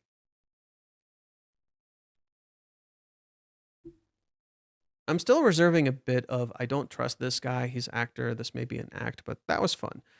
Kazuya is in his head. Umi sets the scene. What the hell does this cool hot guy want with me? Blah, blah, blah, blah, blah. Umi asks about the relationship. Kazuya is embarrassed and still defensive. Umi's reaction surprises him. He's much more positive about it. Umi then points out that something could expect from blah, blah, blah, blah. Sorry, I'm just really tired of fucking recapping shit. It's funny that while Umi is recounting that Kazuya is thinking that this sort of thing has never happened to him, that is a lie. That's sort of Ruka's whole thing. Just go to show how he doesn't even consider what's going on with Ruka real. Unwanted attention.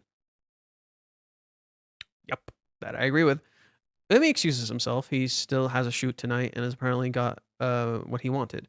The notion of the rental fee was a funny joke. Kazuya is a cheap date. Kazuya is a cheap date. Oof. Kazuya wondering, was that it? Why come all this way? As Kazuya is lost in self-doubt, Umi admits that Chizuru shot him down. He goes to step further and tells Kazuya what Chizuru said without vague farming during the meeting at the barbecue. There is a similarity to the barbecue, though. There is a similarity to the Tiger's Den. Abso-fucking-lutely. Reiji called back to the Tiger's Den very intentionally. There is more. Umi emulates the Tiger's Den, where he just suddenly fucking stops and leaves.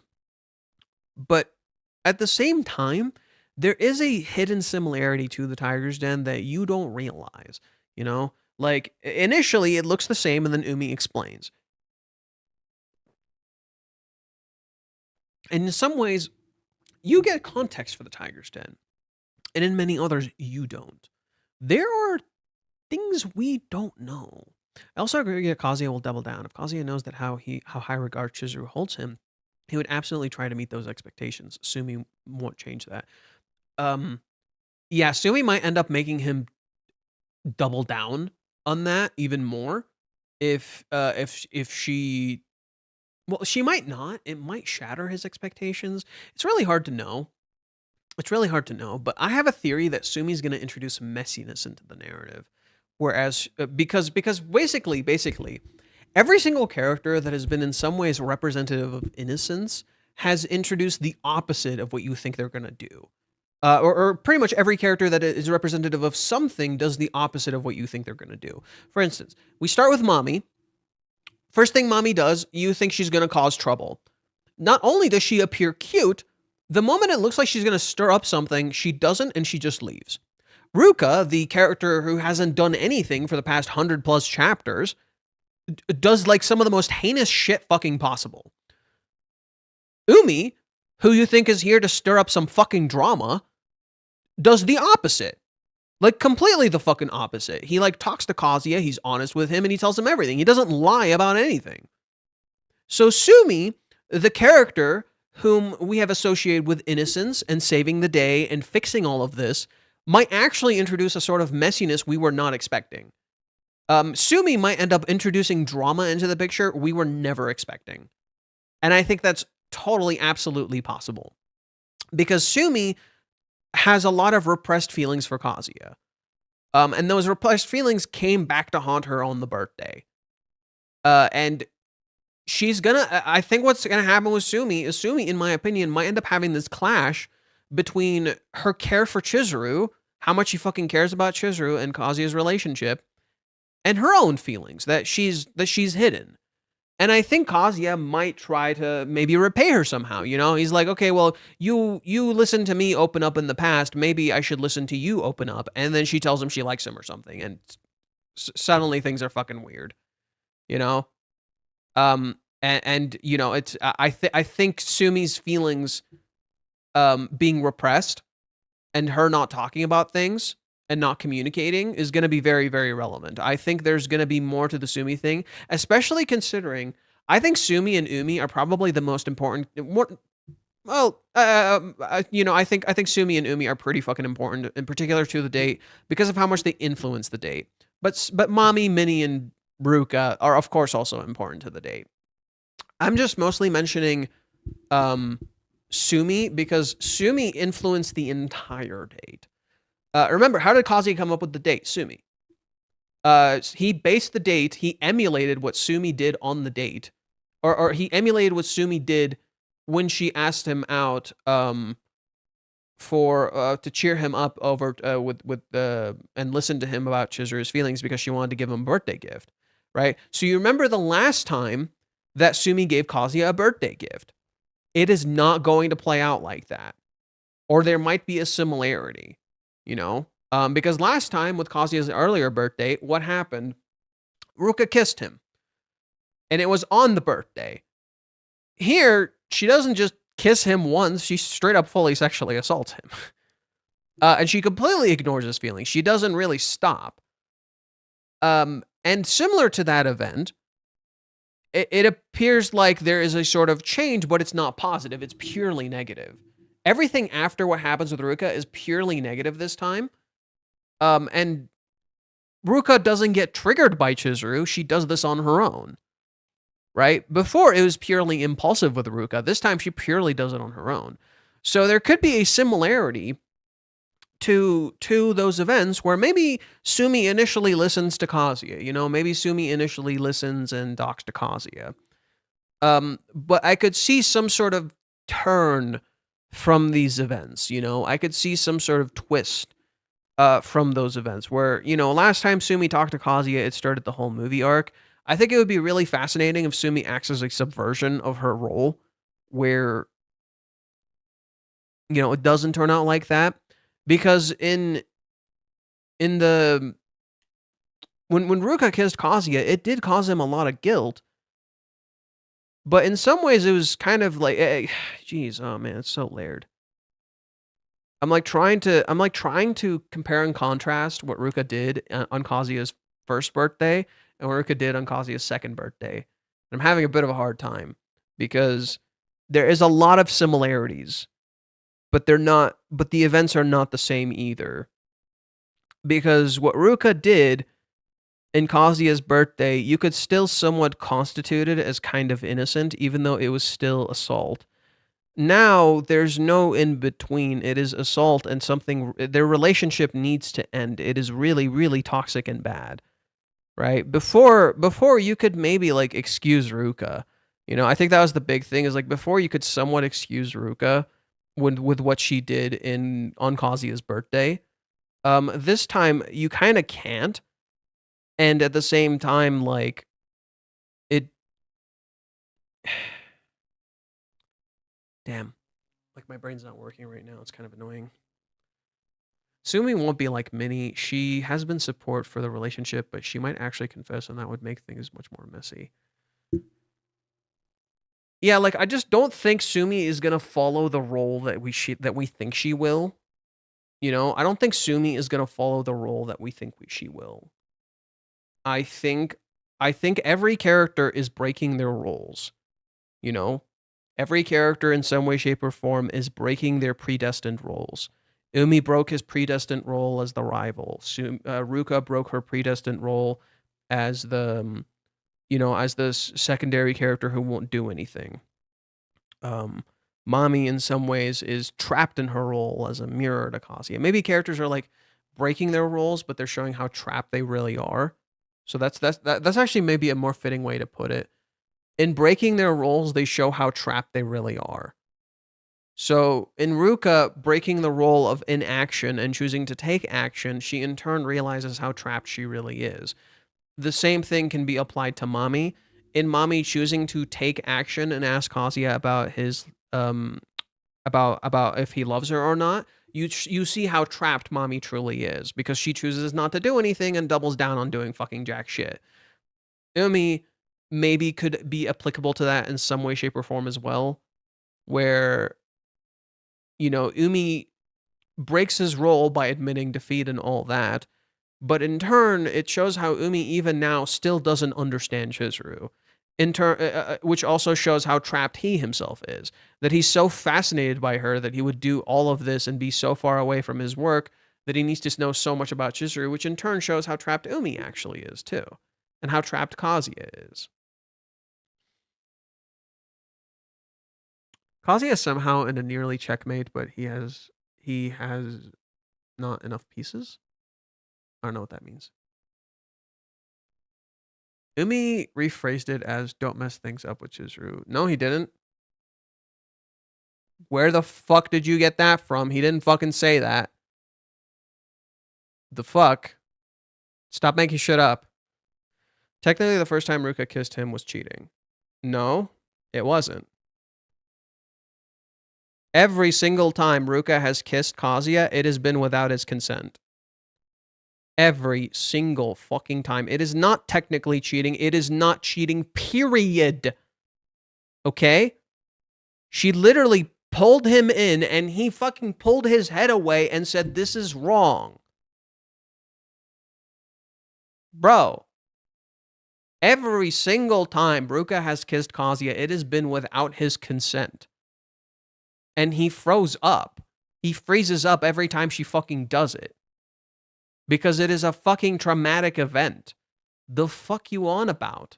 It is not cheating. Kazuya just thinks it might be because he doesn't know how to constitute cheating. Because in Japanese culture, that would be considered cheating. Because it's only the man who cheats, right? If Sumi kisses Kazuya, I'll feel so bad for him because he's already so confused and feels extremely guilty after what Ruka did. I don't think Sumi is the type to do that. Sumi doesn't really feel like the type to do that. That would be interesting, though. That would be interesting, though. Sumi doesn't feel like the type to do that, but that would be interesting, though. Okay, Kazuya's wondering what was it. He came all this way, blah, blah, blah, blah. Kazuya is lost in self-doubt. Umi admits defeat, blah, blah, blah, blah. Umi sees her as perfect. He hasn't seen the cracks, but Kazuya has. The fact that he hasn't given any specifics made him think there might still be a chance, but no, apparently the fact that Kazuya has seen the real her, has gotten close enough that they've kissed, is a cue to take the L. But he's rooting for him and wants to see what Chizuru looks like when she's in love. And Kazuya is shocked. I said again above because yes, Chizuru already told him that she thinks she is in love with him. Hell, she told him that she wants to marry him and have an army of kids. That should have been enough for him that he's still in his "I'm not good enough" hole. But here in this moment, third-party confirmation from a guy whom he pictures as being good enough, saying, "Nah, it's you." As the reality dawned on him, this might be a turning point. Ari Kazuya's self-confidence. I think Kazuya is gonna build self-confidence here with a tiny little fucking issue. With a tiny little fucking issue. This self-confidence is in some ways built on a lie, because these facts have always been true. So the new the new self-confidence that Kazuya has built is built off of other people telling him things he already kind of knew. So what about all the things that he's fucked up on? That's all gonna crash and crumble. Literally, Kazuya is gonna build self-confidence and it's gonna fucking crash. Because that self-confidence is gonna be built on fiction. And I'm already sensing that. I'm already seeing these signs that a lot of this self-confidence is built on fiction because this was already fucking true.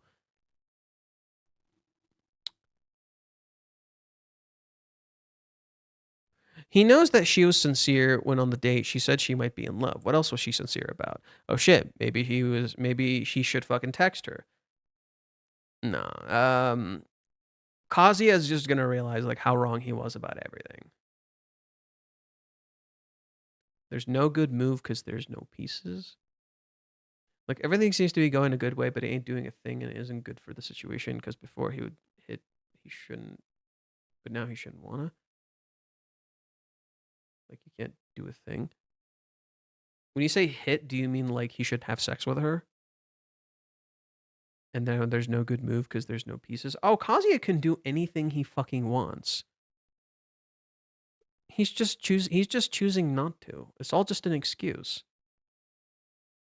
There's no such thing as no good moves, no good pieces. He can do whatever the fuck he wants. There's no good move because there's no pieces. No, that's first off, that's all fucking idiotic. Second, he's not gonna just fucking have sex with her.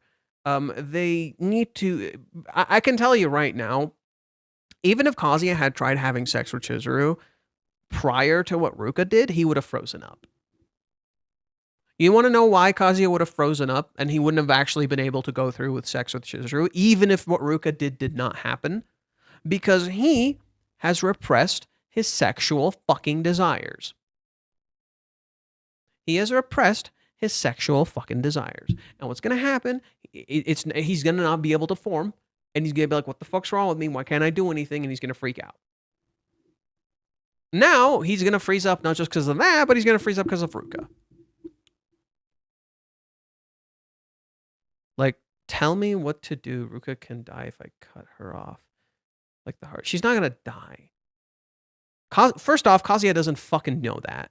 Kazuya doesn't know about the fucking heart condition. First off, Kazuya does not know about the fucking heart condition. Second, the whole Ruka thing is something he must just come to terms with. That he needs to end that relationship. That he needs to sit down. But more importantly, rather than just end the relationship, it's not about cutting her off. It's about sitting down and talking to her and just being really honest with her and making her listen and understand. But Ruka can't understand right now because Kazuya can't explain to her how she hurt him, how the nature of their relationship is fundamentally toxic, that what they have is fucking toxic. If Ruka realizes that, I think she can stop. But Ruka doesn't realize that. She doesn't know. And they need someone who can essentially introduce that realization into the picture that, hey, it's fucking toxic. Okay, it feels like this might be last page. Sumi called shot. Ignore the first part. It was my birthday present for Kazuya and is delighted about it. I'm very excited to see she's back. I'm curious if she will reach out through Chizuru and we may see Chizuru. Sumi seen first. Chizuru did promise that she'd ask Sumi for advice. Ooh, I forgot about that. That could be something that could be introduced. I would love to see them have a heart-to-heart before Sumi meets up with Kazuya. Would be really cute if the present is a set of pajamas that, well, it's too small. It's too small. So I bet it's like another hat or something. And then again, Umi is not as bad as we think, followed by Sumi is not as good as we think. That could be fun too. Feels like this might be an uphill on the roller coaster, half-baked theory. Umi is outside confirmation that Chizuru loves Kazuya and that being more like Umi isn't what he wants from him. So Umi will probably be messier than we expect, but will be a confirmation that he's good enough of a man. Ideally, that 1-2 punch lets him see his mistakes over the last 6 months. The story reinforcement helps him navigate through driving school with mommy, which gives him the sense of closure. And as I've been hoping for a long time, the reassurance. Oh, okay, this is too clean. This is too fucking clean. You're completely missing the fucking point. This is too clean. I need you to remove cleanliness from your narrative because this is not how Reiji structures his fucking writing. Reiji does not structure his writing around but he tried though. But yeah, you're right. Oh, no. You want to know why Kazuya's attempt before didn't fucking work? He was lying. You want to know why Kazuya's attempt in chapter 405 or 406 didn't fucking work? He was lying. He was not being honest. What is the first thing he says? He calls it an accident. That was not a fucking accident. Why do you think Ruka immediately proceeds to say no? That shit was not a fucking accident. Ruka refuses, and what does Kazuya do? He starts telling her these like social expectations, these social norms. Hey, you're young, you shouldn't say stuff like that. Dude, shut the fuck up. I don't need to hear this from you. That's not what I want to hear. Just tell me the truth. Talk to me. That's why Ruka got angry. Yes, Ruka got angry because Kazuya was not being honest. Absolutely not. He was hella not being honest. He was absolutely fucking lying and using stupid excuses at that. Like when he tells her, oh, it has a mind of its own. And he knows it's bullshit. He literally proceeds to say, that's a terrible thing for me to say. And Ruka throws his own words back at him. Kazuya was fucking lying with Ruka. He is not being honest. He was handling the situation terribly. He was literally put in an adult position and couldn't handle it for shit. He couldn't talk to her. He couldn't fucking actually speak to her because he's not being honest to himself. Kazuya needs to be able to be honest with himself in order to communicate to a character like Ruka. That's the only way he's going to be able to reach her. So, and that involves being willing to let Ruka get hurt. Kazuya really doesn't want to hurt her. He needs to be okay with letting Ruka get hurt. Because he's not going to get out of this unless she gets hurt. And Kazuya and Ruka, in turn, needs to come to the realization that there is a lot more going on with Chizuru than she realizes. And that will wreck her fucking world. So there is layers. There are layers to these conflicts. And for Ruka, it's like facing the reality that there is so much more going on from Chizuru, and she can't turn away. And she doesn't realize what being second means. Because when she learns, it's gonna fucking break her. In contrast, Kazuya has to be okay with letting her get hurt. Otherwise, this is not gonna change. And he doesn't want to. Even now, he still doesn't want to. He still doesn't want to hurt her. You know, he's still acting like this, and he still doesn't want to hurt her. He has to be okay with hurting someone. That's Kazuya's biggest fucking issue. He doesn't want anyone to get hurt, and that's just not possible. It is fucking impossible. There's no way for Ruka to reach her happiness unless she gets hurt a little bit. Kazuya doesn't want to hurt anyone. He tries to make others happy without conflicts. Exactly, and that's just not fucking happening. He's avoiding conflict because of Hawaiians. He's avoiding conflict because of Hawaiians. It hurt too much. When he needs to start having conflicts again. It's not about being decisive with Ruka. It's about taking the initiative. It's not about being decisive. It's about taking the initiative and speaking to her. But he can't speak to her if he doesn't know himself. You can't hold a proper conversation with someone else if you don't know yourself. At least not fully. Saying it has a mind of his own is him trying to pretend he has nothing to do with what he feels. He wants to disassociate from his desires instead of accepting them. Exactly. Yeah. He wants to disassociate from his desires instead of accepting them. He doesn't... It's to him, it's like a separate entity.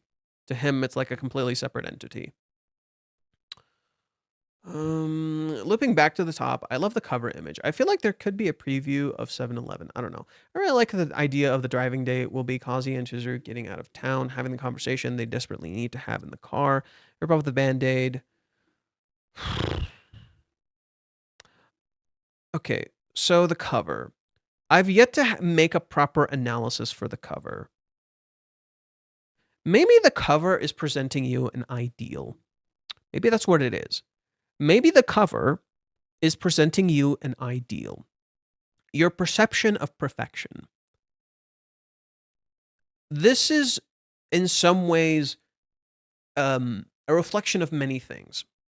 I think on one hand, it is Kazuya's perception, and maybe what Umi tells him, where Umi tells him, I want to see Chizuru in love. This looks like Chizuru in love. This is Chizuru in a river, reflective of her namesake. So this is supposed to be, in some ways, the truest form of Chizuru. This is what this is trying to imply to you. She looks like a young girl in love.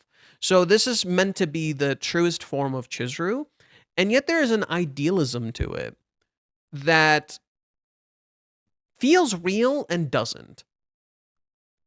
And I think that nods perfectly into the title, The Boyfriend and Boyfriend. This idea of reflections and thinking you see someone and maybe you don't, especially with Chizuru being in a water, literally like a reflection. This is also nodding to Kazuya's own perception. This is, I think, more so the biggest thing. This is Kazuya's perception of Chizuru, because the title around Chizuru literally reads, what is it? It's, let me pull it up.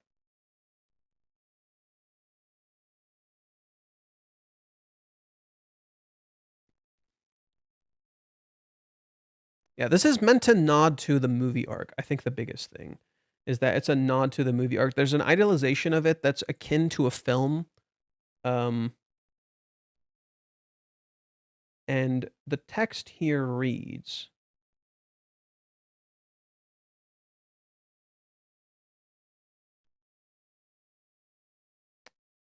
even without being at the sea, as long as you're there, it instantly becomes a movie scene. Right? It is nodding to a film. It feels like a film. It is an idealization. Like when I'm with you, it's like a movie scene. So it's nodding to Kazuya's feelings of how Chizuru picked him over Umi, and that just being with her, or just him being with her makes it feel like a movie scene. And this is like a movie scene she wants to share with him. There is it literally looks like a movie poster, doesn't it? Doesn't this look like a movie poster? It looks like a movie poster. And there's a serious idolization going on here. I think that's how I'm interpreting this. This looks like a movie poster. It's too perfect. You know, it's like Kazuya living out his movie with Chizuru, but it's also nodding to the movie arc. It's like Reiji wants you to go back to the movie arc. I really like the serious discussion of this chapter. People really cooked hard on this one. Yeah, I think some of them are really good. Well, I mostly like Varicus. The other ones I've yet to find one that I've really cooked with. I mostly just like what Varicus wrote so far.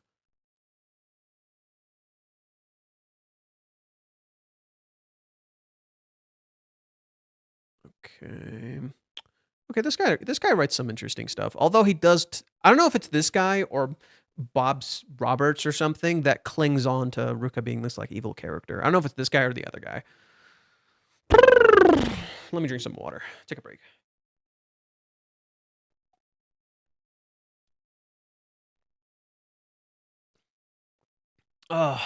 Whew.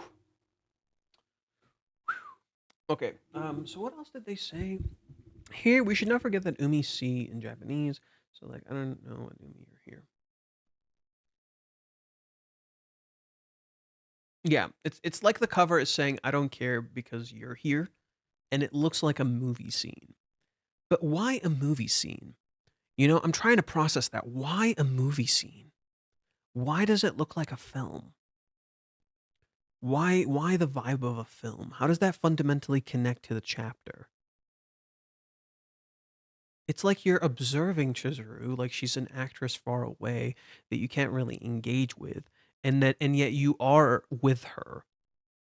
Like these chapters seem to levitate around a duality. These chapters fundamentally seem to levitate around a duality. So, for instance, last chapter's duality is around desire, and your own self that's contrasted by the desires, as well as the context in between those feelings. So, this chapter, the duality between reality and fiction. Yeah, I think that's what this cover is about. The duality between reality and fiction, where it looks like a movie poster, and it's the blending of reality and fiction, where the world becomes like a movie scene when you're with this person. And Kazuya's fiction essentially disappearing and him opening his eyes. What this chapter introduced is Kazuya opening his eyes, which is a motif that Reiji introduced first with Chizuru kissing him.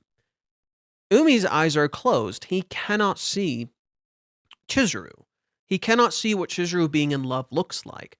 Kazuya's eyes are wide open, and if you put this right next to the cover, it looks like that's what Kazuya is seeing. It literally looks like this is what Kazuya is seeing. It is the fiction becoming reality. It is this thing that he has interpreted as fiction becoming reality. This is Kazuya's vision of what Chizuru looks like when she is in love. And yet, he hasn't really seen this. So it still remains fiction. It is reality and fiction blending because this is Kazuya's perspective. This is what Kazuya sees. This is what Umi describes and what Kazuya sees. And Just as last chapter is the clash between desire and love, this chapter is the clash between reality and fiction. It is, again, about the two Kazuyas, and how Umi is Kazuya's mirror. Umi's description is what creates this cover, Kazuya's vision is what gives it life. But Kazuya is in shadows, and so is Chizuru. So is Chizuru in shadows. And how Chizuru is dressed is in of itself very idealized. She wears a ribbon on top of her hat. Her clothes are all white. She glows like a perfect pearl. The way Chizuru looks here is an image we've never seen Chizuru look like in the actual manga. This is more akin to something Reiji draws, that Reiji would draw on his on his account, on his Twitter account. This is more akin to what Reiji would draw on his Twitter account. And just as Kazuya is in shadows, so too is Chizuru in shadows. Kazuya is in shadows here, while Umi is in light. And I think that's fascinating. Why is Kazuya in shadows? Because maybe he doesn't really see everything. You know, why is Kazuya in shadows here? Whenever Kazuya is in shadows, he's not seeing things clearly. Or maybe he hasn't realized what this means.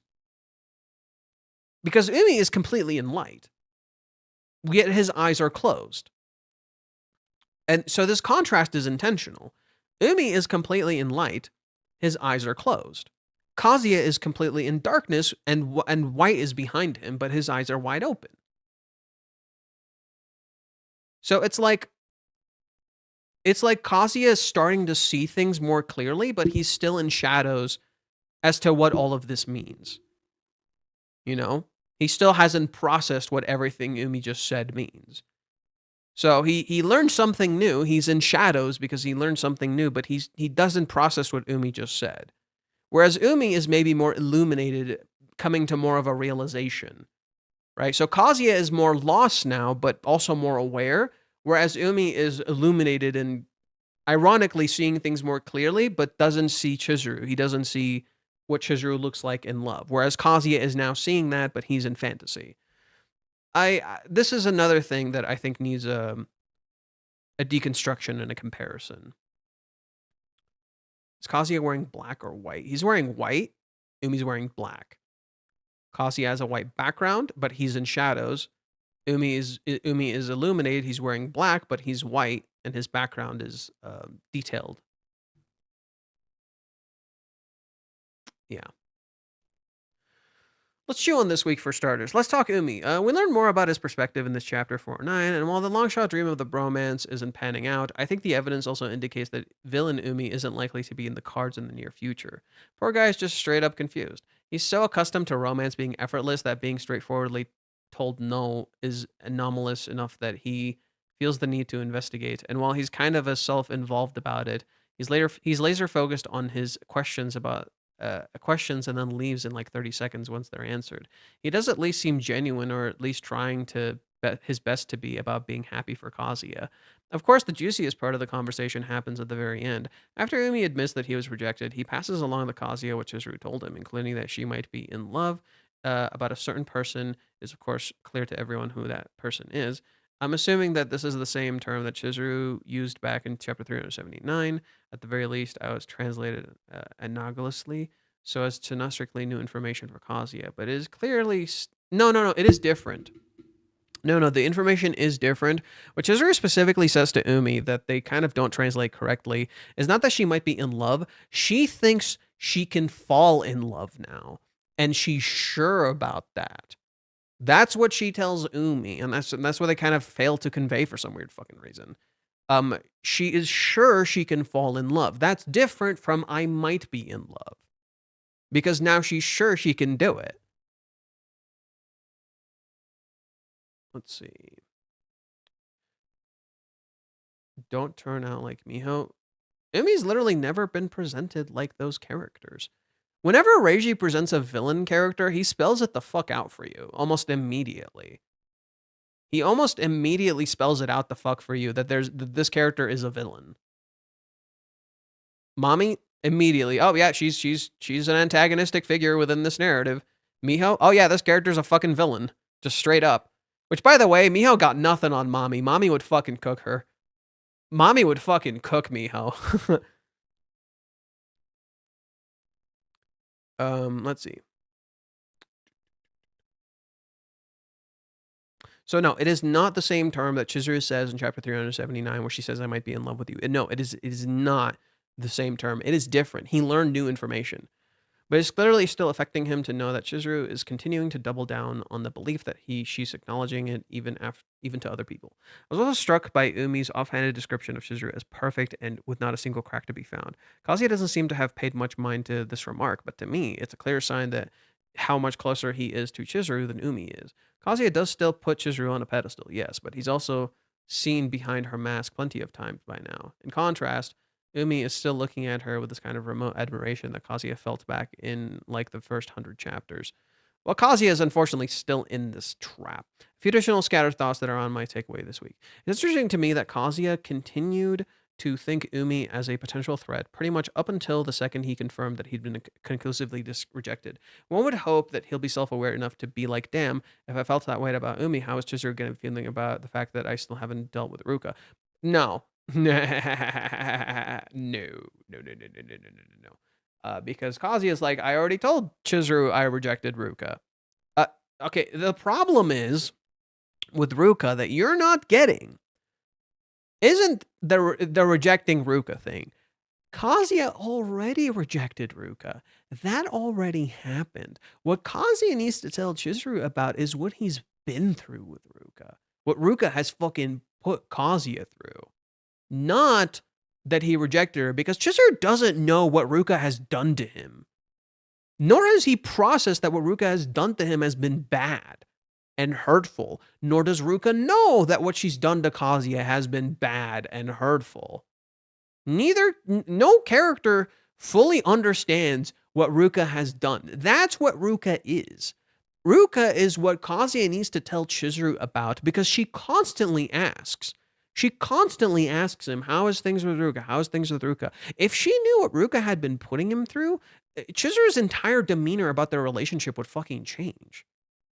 But Chizuru doesn't know. Kazuya needs to be okay with talking to Chizuru about Ruka and not perceiving it like he's fucking cheating. But the reason he perceives it as cheating, because Kazuya perceives himself poorly. So naturally he perceives it as cheating. He cannot look at it in a different way. That what's happened to him has been bad. Speaking of Ruka, Umi doesn't seem to have said or done anything about that fact that he saw her clinging to Kazuya. Presumably this will be relevant in some way, but unless we do get a pendulum swing back to villain Umi, it's hard to really predict how. And finally, Sumi appears in the flesh for the first time in like 140 chapters. Looks like she's going to be next up in the gauntlet Kazuya is facing. Some of her most recent appearances have seen her being a helpful sounding board for the main couple. Will she reprise her role here? Lord knows Kazuya could use the listening ear right now. Oh boy. Oh boy. Oh boy. Oh boy. Oh boy. Oh boy. Oh boy. Oh boy. The same way Chizuru needs to tell Kazuya and Mami about Mami. Yes, absolutely. Chizuru. So the two characters need to do two different things for each other. Chizuru needs to tell Kazuya about Mami, and she needs to know about Umi, so she can talk to Kazuya about Umi. Kazuya needs to tell Chizuru about Ruka, and he needs to know about Minnie. That's literally what it is. Kazuya needs to know that Minnie is a kind of a bit of an issue for Chizuru. Chizuru needs to know that Umi is a bit of an issue for Kazuya. Chizuru needs to tell Kazuya about Mami. She's tried, but Kazuya hasn't asked. That's the difference. That's kind of the difference. Chizuru has done two things that indicated what they need to talk about. One, she's consistently asked about Ruka. And Kazuya doesn't tell her about Ruka. In particular because he doesn't perceive it as a big fucking deal. When it is. In contrast, Chizuru has tried to tell Kazuya about Mami, and Kazuya doesn't ask. The reason Chizuru doesn't tell Kazuya about Mami is similar to what Kazuya is kind of doing with Ruka. Chizuru needs to be okay with hurting Kazuya. The problem is that Chizuru feels guilt for Kazuya, in some ways akin to how Kazuya feels guilt for maybe Ruka, where Kazuya doesn't want to hurt Ruka and Chizuru doesn't want to hurt Kazuya. The problem more so becomes that Chizuru perceives herself as having hurt Kazuya, which is why she doesn't tell him. She doesn't want to hurt him more. She doesn't think she has the right to hurt him more. She can't tell him what mommy did. She can just tell him how she feels about mommy. Whereas Kazuya doesn't want to address Ruka because he feels guilty. He feels guilty about Ruka, which is why he doesn't address her. It's reversed.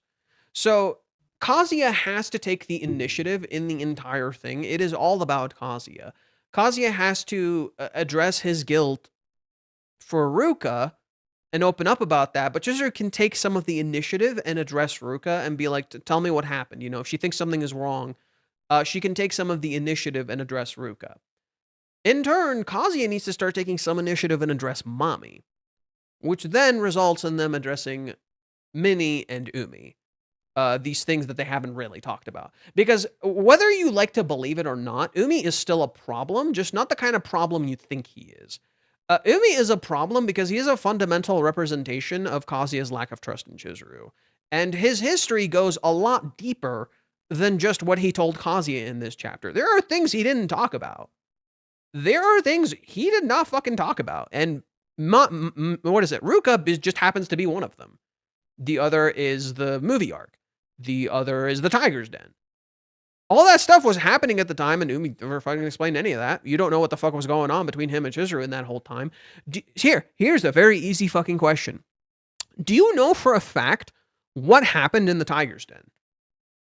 Did you see that for a fact? Was Chizuru ever like explicitly told you what happened in the Tiger's Den? No. You don't know what they said when they were talking there. That was never told to you. Kazuya still doesn't know about what happened in the movie arc.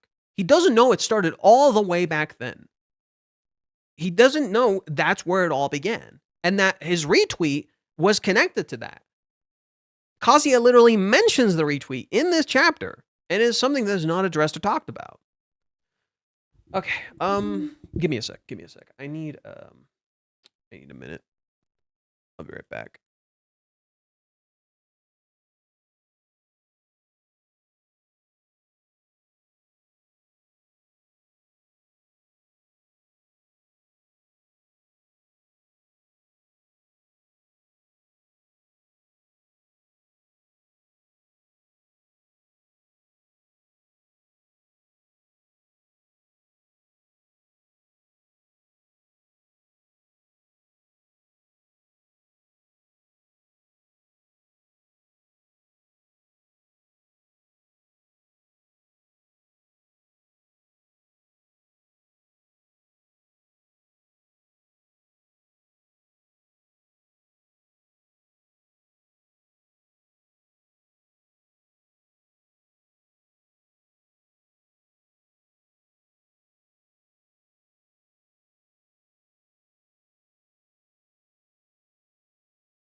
Back. Sorry, had to eat something. I needed a fucking minute. I was getting a little tired. Feel a little better now. I ate something.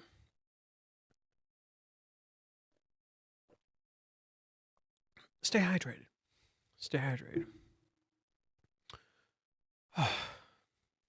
Okay. I thought this chapter would be the emotional climax, the great clash between rivals, Kazuya versus Umi in the Octagon, but it wasn't like that. It doesn't bring intrigues, rivalries, or the direct confrontation between Kazuya and Umi fighting for Chizuru's love, something we imagined we would have one day since the beginning of the manga. I literally never thought this was the case. I thought that was silly, and I'm glad it never fucking happened. But this chapter brings something much more uncomfortable. It removes all the distractions and leaves Kazuya alone with his incoherence. If 408 was the warning, you can't pretend you act anymore, 409 is the proof of that. Okay, so this person, we read his analysis last time. I think it was like 2 streams ago. And he thought chapter 408's theme is you can't pretend you can't act anymore. I disagree. I think that is the arc's theme. I believe this is the arc's theme, not that chapter's theme. Chapter 408, in my opinion, is about context and mirrors. Chapter 409 further plays into this context and mirrors, and in particular, it breaks a loop. 408 introduces a loop. It introduces this loop that Kazuya is stuck in with Umi, where he keeps getting trapped in this idea of like what he thinks is happening with Umi. 409 breaks this loop. You literally see this visually symbolized in number 8 and then number 9. The loop quite literally breaks. Next chapter acts as a sort of reset. Next chapter is like, okay, we broke a certain loop, we broke a certain concept and idea. Where do we go from here? Okay, we're going to have a bit of a reset and we're going to introduce Sumi into the picture, you know? But in one loop being broken, you introduce another. And so I think with Sumi's introduction, it's going to introduce another conflict that we haven't addressed, but also remind us of the Ruka conflict, which is going to linger in the back of our heads. The first thing that catches the eye is how the chapter starts in motion. There's no longer preparation, no transition. We're straight to the restaurant, straight to the conversation, something we've been waiting months to happen. This is no coincidence. Miyajima-sensei doesn't want to create suspense at that moment. He wants to focus on what's happening inside Kazuya's head and your intrigue about Umi's head. And what happens here is the usual: panic, comparison, self-deprecation, and anticipation of defeat. Even before Umi says anything, Kazuya has already lost. He imagines that Umi came to declare victory. He imagines that Chizuru chose someone else. He imagines that he's late and that he's not enough and that he shouldn't even be here. Again, all the worthy man thing. Umi hardly acts, but he occupies all of Kazuya's mental spaces. This reinforces something that the manga has repeated from the beginning. Kazuya's greatest enemy has never been a romantic rival, it has always been his own mind. When Umi starts talking, the tone is curious. He doesn't provoke, he doesn't threaten, he asks. He wants to understand. This completely breaks the expectation of the classic confrontation. Umi isn't there to compete, he's there to understand. He heard things, noticed signs, and wants to know where he's stepping. The question about the kiss is noteworthy. Until then, the kiss was something almost isolated, intimate, hidden between the two, Minnie. When this information is spoken aloud to a third party, it naturally changes. It ceases to be just a feeling and becomes a fact. And Umi's reaction is curious. He simply accepts it. He doesn't just accept it. He's fucking happy, dude. He doesn't just accept it. He's like, "Oh shit, you kissed?" Like literally, look at the dialogue. Look at the fucking dialogue. I'm gonna pull up the Japanese just to like emphasize this more. Like, look at the fucking dialogue, dude. Look at this. Exclamation point, question mark, double exclamation point. Look at how happy he looks. This does not look like a guy who heard the girl that he likes kiss some other dude. It doesn't make any fucking sense. He looks way too happy. It literally, it's a fundamental subversion of a trope. It's a fundamental subversion of the trope of like, the rival confrontation, conflict, Reishi's just saying that shit's stupid as fuck. That's what he's literally saying. Oh, wait. There's no anger, there's no resentment, no attempt to downplay what happened. He only states that it's strange to kiss and not date, something that, ironically, Kazuya himself agrees with. This agreement is important. For the first time, someone from the outside verbalizes the contradiction that Kazuya has been sweeping under the rug for a long time. Umi's monologues about how he normally relates to girls is one of the most misinterpreted parts of the chapter. He's not bragging, he's describing an automatic pattern. In his life, romance always worked effortlessly. Invitation, exchange of contact information, compliment, approach. He never needed to stop and think about what he was doing. Things simply happened. And this is exactly why Chizuru confuses him. None of the patterns worked with her. She refused invitations, she didn't react to flattery, she didn't let herself be carried away. For Umi, this doesn't generate deep obsession, it generates strangeness. That's important. He doesn't love Chizuru deeply. He was interested. He tried, and when he failed, he wanted to understand why. Yeah, that's why he kind of just fucking gets over it. You know, he just kind of just moves on. But what's fascinating about Umi is contrast. There's an element of contrast with Umi that plays perfectly into this element of contrast with Kazuya. Just as there are two Kazuyas, there are in many ways two Umis. Kazuya has two sides of himself: the desire Kazuya and the real Kazuya. Well, both of the real Kazuya, but you get my point. There's the Kazuya that we know, and then there's the Kazuya who's underneath, who's had a lot of repressed feelings and wants to let them out. So there's the fictional Kazuya that we see, and then there's the real Kazuya underneath him. Umi is similar to that. Umi talks and is nice and everything, and he almost seems like he's not aware of the reality around him. He's just looking at patterns and understanding things. In reality, there's an Umi underneath who is unfathomably perceptive and deep. He is really, really fucking smart. Like he notices things that he can just figure out. Like the fact that he could just figure out that they kissed, even though he can't imagine Chizuru kissing anyone. Isn't that fascinating? That he can recognize that there's a possibility that they kissed, but he can't imagine Chizuru kissing anyone. Is that following the pattern, or is that something else? You know? Especially considering Umi seems to recognize that Chizuru was in love as early as the movie arc. He figured that out all the way back then, that Chizuru loved Kazuya. So why the fuck is he doing what he's doing?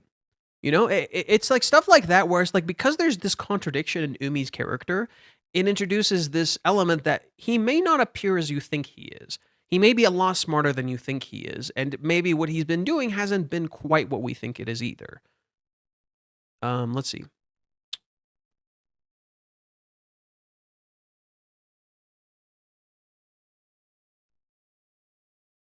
He doesn't love Chizuru deeply.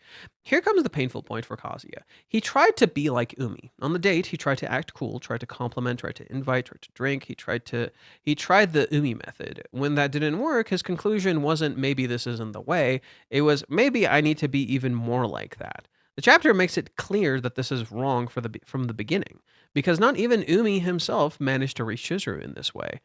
The moment Umi gets up to leave is anticlimactic. Well, what if Kazuya has been misinterpreting everything, and there are parts that Umi did that just simply did not work, and then there are parts that were correct?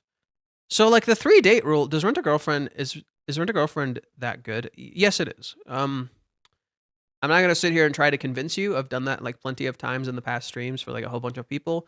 I'm just gonna stick to what we're talking about. If you don't want to think it's good, if you want to think it's good and you care to listen and you want to try, cool.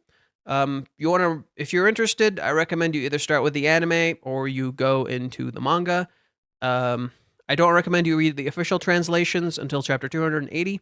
The rest you should just read from the fan translations. That's all I gotta say. Here comes the painful point for Kazuya. He tried to be like Umi. On the date, he tried to act cool, okay, we already read all this. When that didn't work, his conclusion wasn't that maybe this isn't the way. It was maybe I need to be even more like that.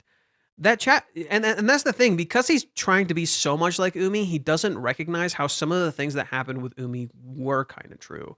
That the things Kazuya was experiencing is that Kazuya and Chizuru did get drunk and things were getting a little spicy and steamy, and Kazuya didn't recognize that and didn't act on that. So there are things Kazuya just didn't notice. And then there are times where he's just emulating Umi and he's not recognizing.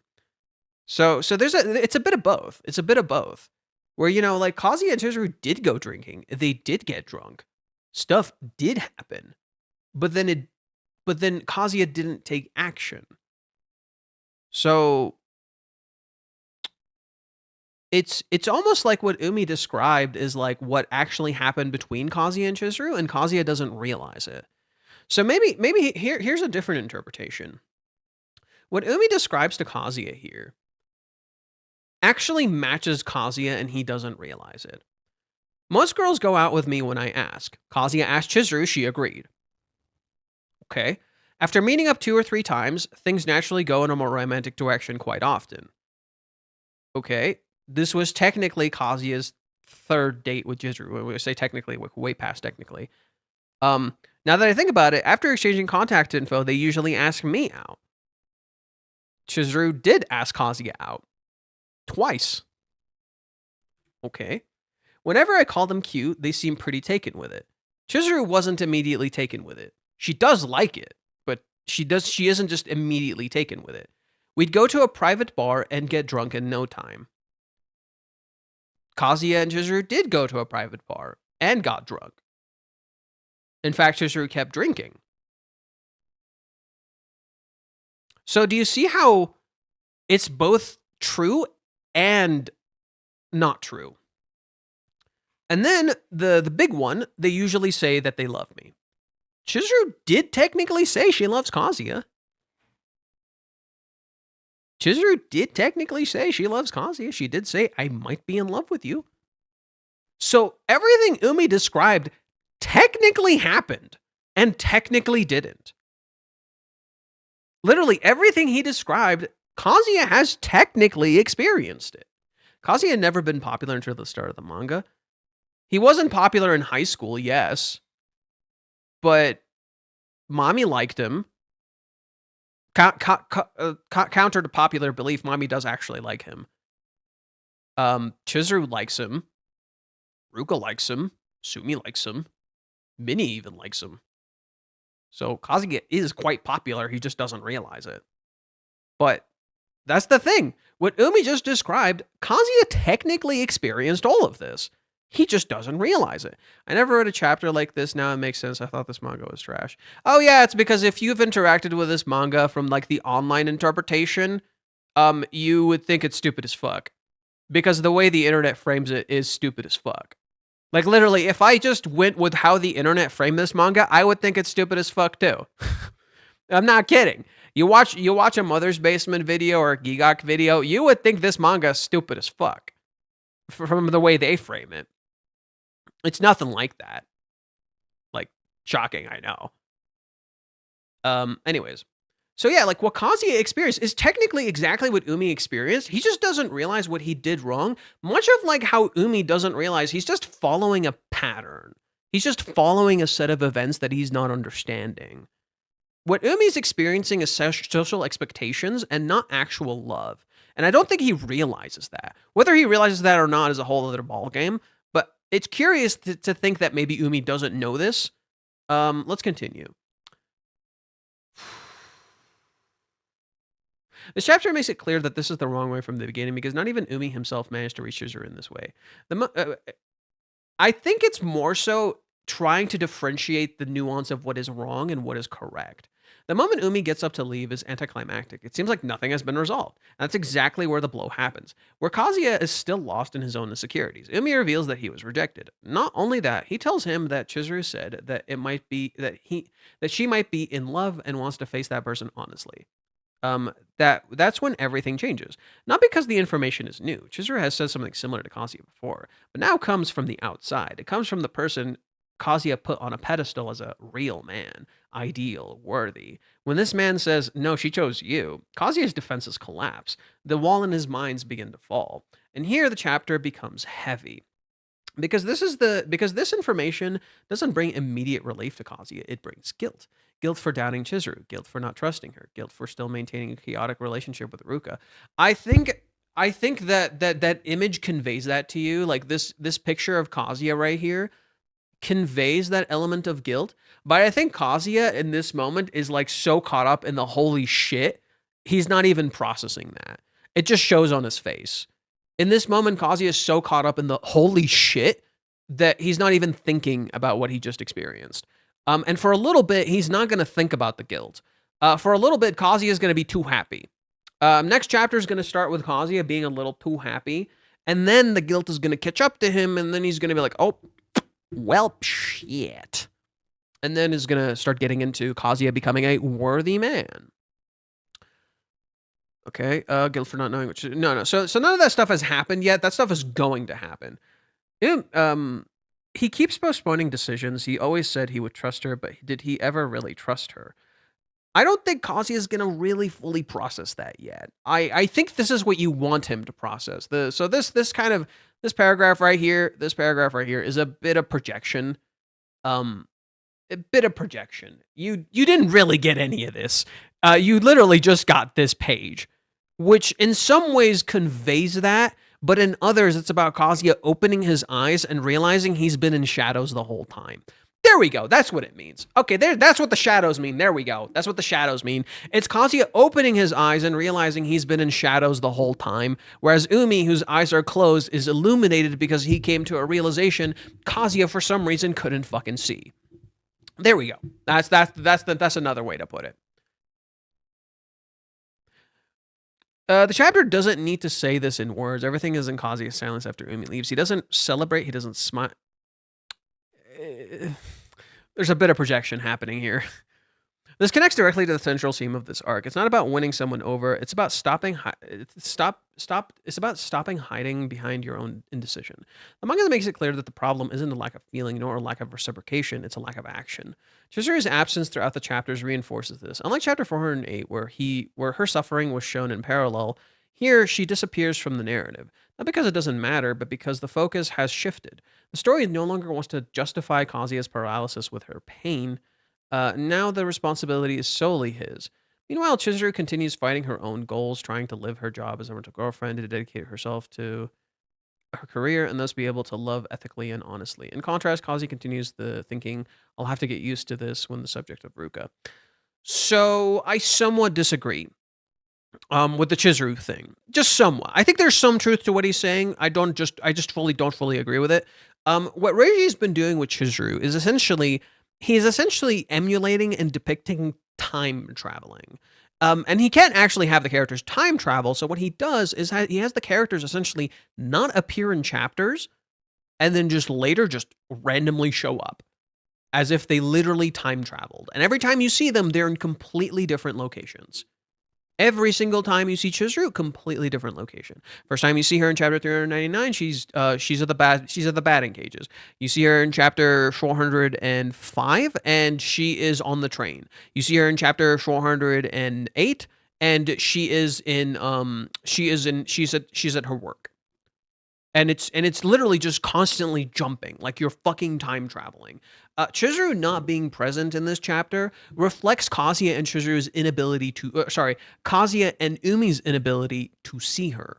That's, in my opinion, what it shows. It's literally, Chizuru is in the cover of the chapter, and yet you do not see her once in this entire chapter, because it reflects their inability to see and recognize Chizuru. Kazuya's eyes are wide open in the end, and yet he doesn't see Chizuru. Sumi's eyes are closed in the end, and yet she doesn't see Kazuya. Okay? So Kazuya thinks he sees Chizuru by the end. In reality, he's seeing something akin to a movie scene. He hasn't actually looked at her. She's literally not in the chapter. So that's more so my interpretation. It's not... I think this person is making some decent analysis, but they're focusing a little too much on this theme of action and taking action. That's not really what the chapter is about. The chapter isn't really about taking action. It is about absolutely shattering your perception and the image you keep looking at, because that image is a mirror. You keep looking in the mirror. That's why the title of the chapter is called Boyfriend, Boyfriend, or Him and Him. It's literally because Kazuya is merely looking into a mirror, and that mirror, ironically, is Umi, and he doesn't realize that. And just as Umi doesn't realize how certain things work and don't work, Kazuya doesn't realize how certain things work and don't work. Basically, everything in this chapter is reality and fiction. Everything is true and false at the same time. That is this chapter. That is the theme of this chapter. That is the point of the cover. That is the point of the title. It is two things that are coexisting. You are given context and you do not have context. It builds on the theme of context presented in the last chapter. Okay, I figured it out. Okay. The duality theme came back. I figured it the fuck out. Jesus Christ. It only took me reading a whole bunch of other people's interpretations. Sumi's entrance at the end doesn't break the tone. It softens it, but doesn't resolve it. Correct. She emerges as someone who has always represented support without demanding anything in return. But that doesn't erase the central conflict. On the contrary, she appears in a moment when Kazuya already knows everything he needed to know. No, because Sumi quite literally introduces the idea of Kazuya being a dependable man as a conflict for him. So no, he doesn't know everything he needed to know. There's more he needs to learn. There's more to learn. There's more to seek. Sumi merely happens to be the next step in that evolution. That is what Sumi is. Sumi is the next step. Umi was step 1, Sumi is step 2. That's what he sees for the next chapter is impactful, a worthy man, and no longer the empty motivational phrase, something he repeated.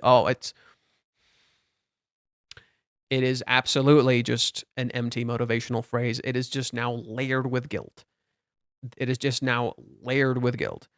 Now it's real demand. What does it mean to be worthy when there's no rival, no doubt, or no misunderstanding? That's what you think. That's what you think. That's somewhat correct. But what will Kazuya do when he realizes there's no rival, no doubt, or no misunderstanding?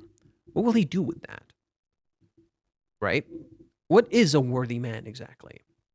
And I bet Kazuya is not going to know. And he's going to be lost, and that's when Sumi's going to show up. Because then he's going to find out, well, okay, Chizuru already thought you were dependable. So why does Kazuya need to become worthy? Are you starting to see the problem? Okay, so Kazuya's conception of no rival, no doubt, no misunderstanding shattered, right? So now that none of these things need to exist. Okay, so why does he need to become worthy? What the fuck does he need to work on? Sumi shows up, tells him, well, Chizuru already thought you were dependable. So now Kazuya's like, so why the fuck am I doing any of this? What the fuck should I be? What am I supposed to do? And suddenly, slowly but surely, Kazuya might actually become more directionless. I think there's a possibility that the more this continues, the more directionless Kazuya becomes. Because the direction he built for himself has just been fiction. 409 doesn't deliver answers. It closes doors. It eliminates narrative shortcuts. It forces Kazuya to face something simple and frightening. From here on out, remaining still is also a choice. And choices have consequences. The chapter isn't about victory, it's about responsibility, and that for Kazuya is much harder than any rival could be. Oh, no. This chapter is about the illusion of victory. This chapter is about the illusion of victory. It is easing you into a false sense of security. It is about the illusion of victory. It is not about responsibility. Responsibility is not here. Umi has responsibilities, but responsibility is not the focus of this chapter. This chapter is about the illusion of victory, the illusion of, a false sense of security, if you will. I feel that this chapter, or rather the collection of chapters, are amalgamous and comparable to the collection of chapters with Umi and Chizuru. Numbers escape me, but concluding with Chizuru rejecting Umi and telling him what she plans to do. The reverse happens with Kazuya and Umi. Unlike Chizuru, however, Umi instead tells Kazuya he should go for it. The scene in arc is desperately telling Kazuya that he should act.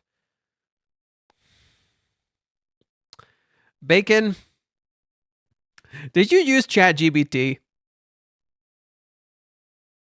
Did you use ChatGPT? I'm looking at you, buddy. Did you use ChatGPT? Because I'm sensing some ChatGPT in here. There's one truth, though. I'll give you one credit. The idea of Kazuya should act. I think this is something Kazuya might secretly start. But wow, that's it. Oh wow, that's it. I don't read this person's analysis. No, I added more to it. I sent it to you in Discord. I don't really read this person's analysis because, like, it's not really analysis. It's just saying, oh, this is the thing that was never discussed or brought up. So I guess we pretty much read everything. Let me see. reload it, see if anyone else commented. Okay. Empty Glimmer, we read you.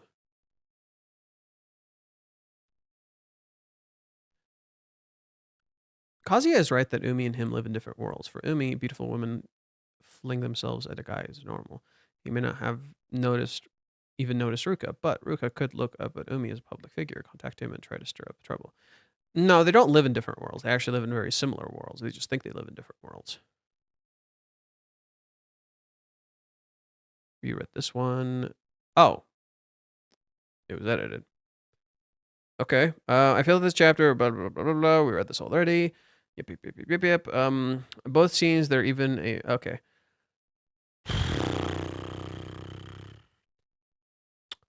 Umi telling him what he plans to do, and the reverse happens when Kazuya and Umi takes Chizuru's place and tells Kazuya he should go for it, and like both scenes, there's even a recreational activity taking place. Kazuya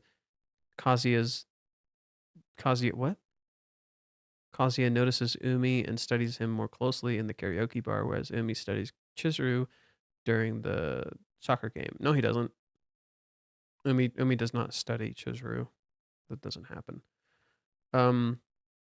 And Umi is even introduced in a similar way. Something else I noticed, Kazuya is wearing the same Doc Martens, forgive the spelling, boots from Drapolis. Is he?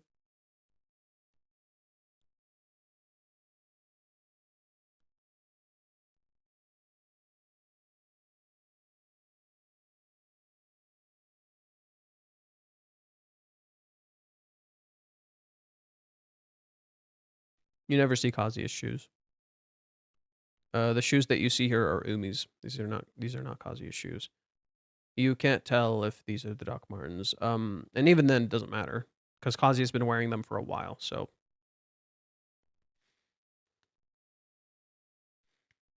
don't know if anyone else noticed this. I can see Kazuya reactively contacting Chizuru to the narrative while compounding Kazuya's mistakes. He's not acting. It isn't. No, he's not going to contact Chizuru. Kazuya is going to sit down and think about this because this is what Kazuya does. Kazuya's key issue that everybody's fucking ignoring is that Kazuya sits down and thinks.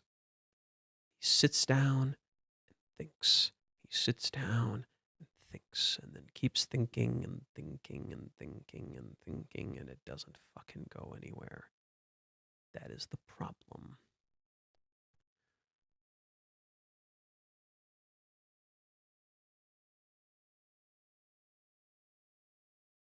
It's interesting that Kazuya didn't reach out to Chizuru until Umi contacted him. Not even Nagomi was able to break through. Well, yeah, Nagomi doesn't introduce conflict into the picture anymore. Kazuya unfortunately acts on his insecurities, and until he realizes this, acts on his own. Once the desires for his pattern spiral will continue anyways. Okay, yeah, that was okay. No, the Tiger's Den is not over. The Tiger's Den is not over. Kazuya needs to know the full details of the Tiger's Den. Do you want to know why the reason the Tiger's Den is not over? Kazuya didn't learn about it the normal way. He didn't ask her. He overheard them. So Kazuya doesn't know the full details. You were given that information because Kazuya chose to listen to them instead of just talk to her. So he doesn't know the full context, just as Kazuya doesn't know the context about the movie arc. Do you see the problem? They are still relevant. Abso-fucking-lutely. Abso-fucking-lutely. Every past arc where Umi has appeared is still totally relevant. You just think it isn't. Again, false sense of security. Okay. I didn't use AI. I'm a deeply closeted AI guy.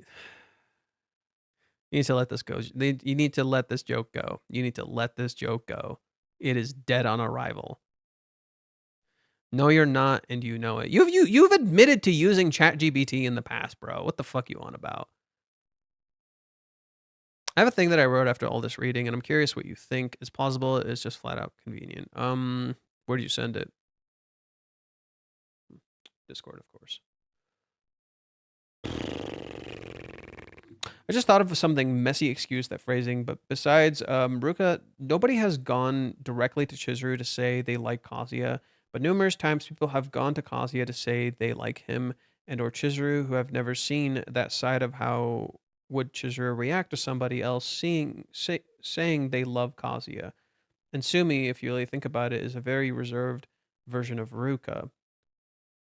Yes and no. What if the messiness is Chizuru doesn't really handle it well and creates a strain on the relationship? And on the 11th approaches, Sumi goes to Kazuya for help, a inverse of the relationship with her problems, while Kazuya still can't help himself and shouldn't really be trying to help someone else. It's too convoluted. It's just a little too convoluted. I don't think Chizuru will react like this. I could see Chizuru being caught off guard, but it's a little too convoluted.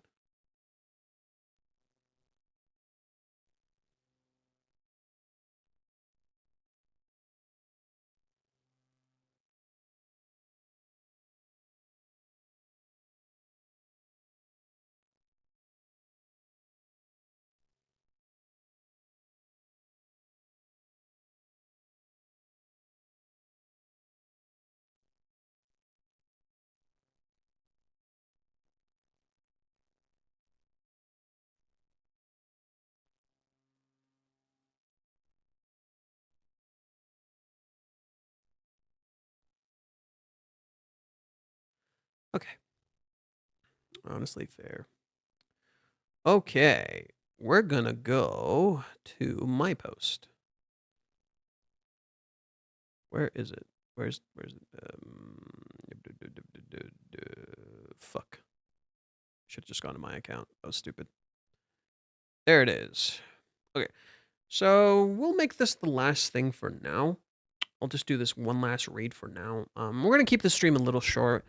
Oh yeah. I just wanted to update you guys really briefly. My capture card is all set to go. I might do a small Kingdom Hearts stream tomorrow.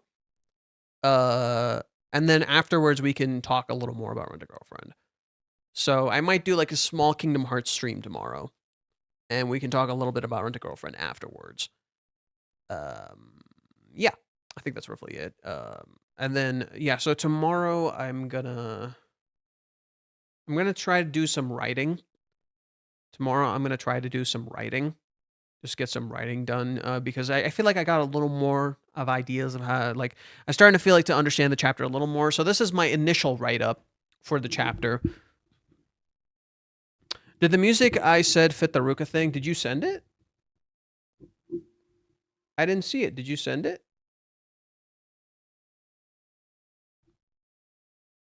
You didn't send it. Where is it? You didn't send it.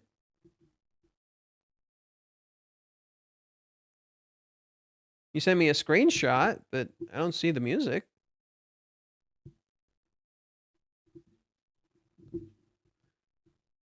I'll be there. Got to see the gaming stream. Yeah, it's all set up. I'm excited. I tried the capture card today. It worked. It all worked. Everything's working. Everything is awesome. So yeah, tomorrow we're gonna start with Kingdom Hearts. I was debating Resident Evil just because Resident Evil's almost out, but Kingdom Hearts is my favorite game series, so I'm gonna start with that.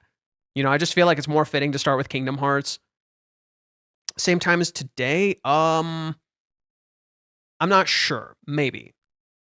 It maybe. It might be 1 o'clock. Today I started at 12:30. It might be 1 o'clock just because I have work.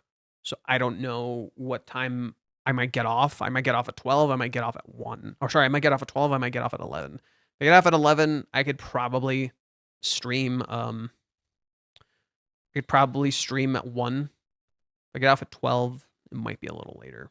Hopefully I get off early enough, and we can stream. Okay. Let me see this thing. Make sure my audio is not hearable. Good. Okay, let me listen to it right now.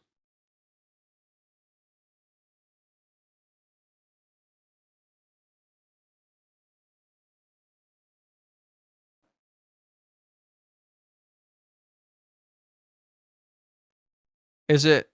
So I can't find the exact music, but here's the video that plays it. It's too tense. It's too tense. it's using the type of music is a little too tense. I don't think it works. We heard something very similar to this.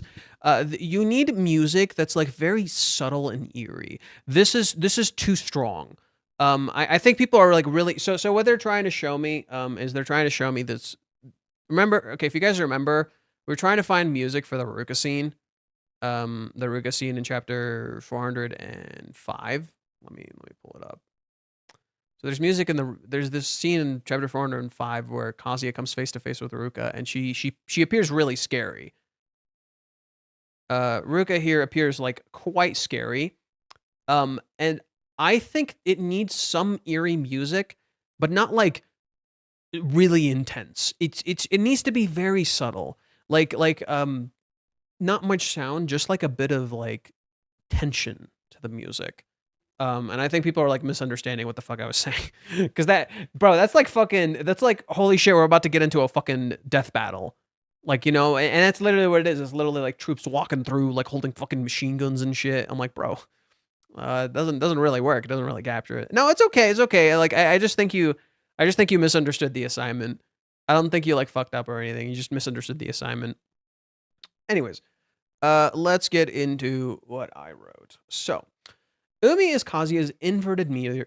Umi is Kazuya's inverted mirror, and neither realize it. They agreed that Chizuru kissing Kazuya but not dating him is weird. Umi says girls ask him out and then confess love to him. Yet Kazuya has experienced this too without realizing. Ironically, with Sumi and Ruka, and as we realized recently with Chizuru, right? He also experienced it with Mami. Technically speaking, she just didn't say I love you, right? Literally by the third date, they fucking kissed. Or like date 1 they kissed or some shit. I don't remember. They kissed quick. Umi is fascinating because he calls Chizuru weird and doesn't see how weird he is. Look at how excited he is that Chizuru kissed Kazuya. Does that look like someone who just heard a girl he likes kiss someone else? No. This is intentionally contrasted by Ruka, who is bothered. In a lot of ways, for all the context we think we received about Umi, there is still a lot we do not know. Many people only focus on how Umi just gave up while Ruka didn't, not realizing how shallow this might actually make him appear, because he didn't even try. It doesn't add up. And it shows that, like, Umi wasn't really invested in the relationship in that way, and it shows in a lot of other things Umi did. Like, he's just not really invested in this. It doesn't seem like he didn't really put effort into the relationship. And I think that's really important considering what Minnie says to Chizuru in chapter 387. Remember what Minnie told Chizuru?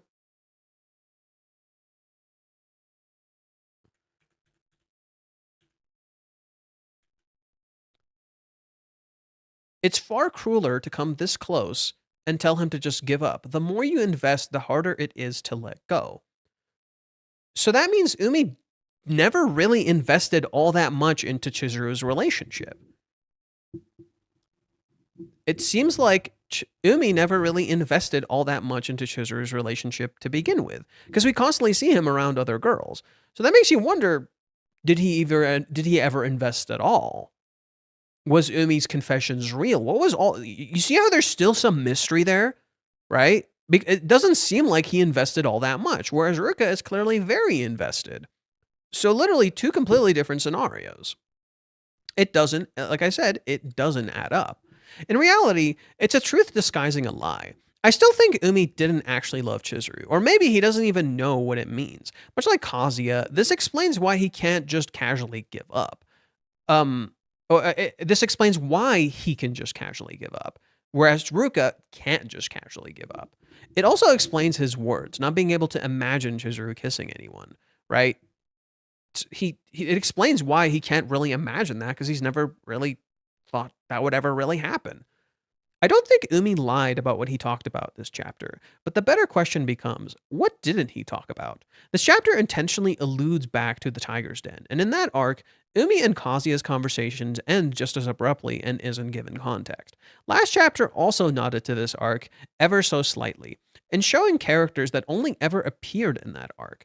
What 409 does is make you think it gave you context, but too many pieces don't line up. Some things don't make sense. It didn't lie, but it didn't tell you the full truth, which is in some ways kind of similar to Chizuru herself.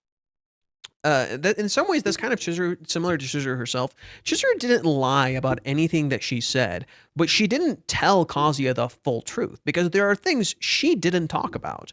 There are things Chizuru did not talk about in the date, and she even says it specifically with her words. I didn't lie about anything I talked about. What didn't she talk about? There are things she did not talk about, but everything she talked about, she didn't lie. Kazuya still doesn't know that this started in the movie arc. Kazuya still doesn't know this started in the movie arc with the retweet, which is intentionally mentioned in this chapter. He made that retweet for me too, during the crowdfunding. This is where it all started, and it's not subtle that Kazuya happens to mention this. We never once hear Umi's inner monologues. Umi seeing Ruka hold Kazuya is never mentioned. There's still more to Umi, and we realize that in what he says. Umi is able to immediately tell that Kazuya and Chizuru kissed. His eyes see through it all, yet he appears lost when it comes to romance. But see, Umi's words are important. In Japanese, he says how when he calls girls cute, it's like they're spellbound. This nods back to Minnie. Minnie tells Kazuya and Joy Paulus that calling a girl cute is like a magic spell that gets them thinking about you. Kazuya starts doing this a lot in the date, with Chizuru ultimately questioning if he does this with Ruka, because to her, it feels like he's just giving and not getting. What this chapter actually did was show that, in Kazuya emulating Umi, he couldn't reach Chizuru, because Umi wasn't interacting with real love, but rather just social expectations. This showed Kazuya what he did wrong, and he didn't even notice because he thinks they're so different. This is about forming real bonds and not diluted fictional ones. This is also why Sumi returning is so important. Sumi is the other half of this puzzle. See, both Umi and Sumi visited Chizuru's place. Umi confessed, Sumi listened. And Sumi heard how dependable Kazuya was to Chizuru. Sumi actually listened to Chizuru's feelings. Umi just confessed to her. He didn't really listen to Chizuru's feelings, which makes Umi in many ways kind of appear very shallow. The teaser next time is Worthy Man. These are Kazuya's exact words when Minnie talks to him in chapter 392. And what Kazuya has been trying to do for a while, become worthy. But this came from Minnie's advice, this came from him listening to Minnie's advice. Chizuru already thinks he's dependable. This change is superficial. Umi shattered false premise 1, that Chizuru is weighing her options, but also secretly introduced to you the mistakes Kazuya made in the date. Sumi may shatter false premise 2, that Kazuya isn't dependable, but in turn introduce how Kazuya is not actually self-improving.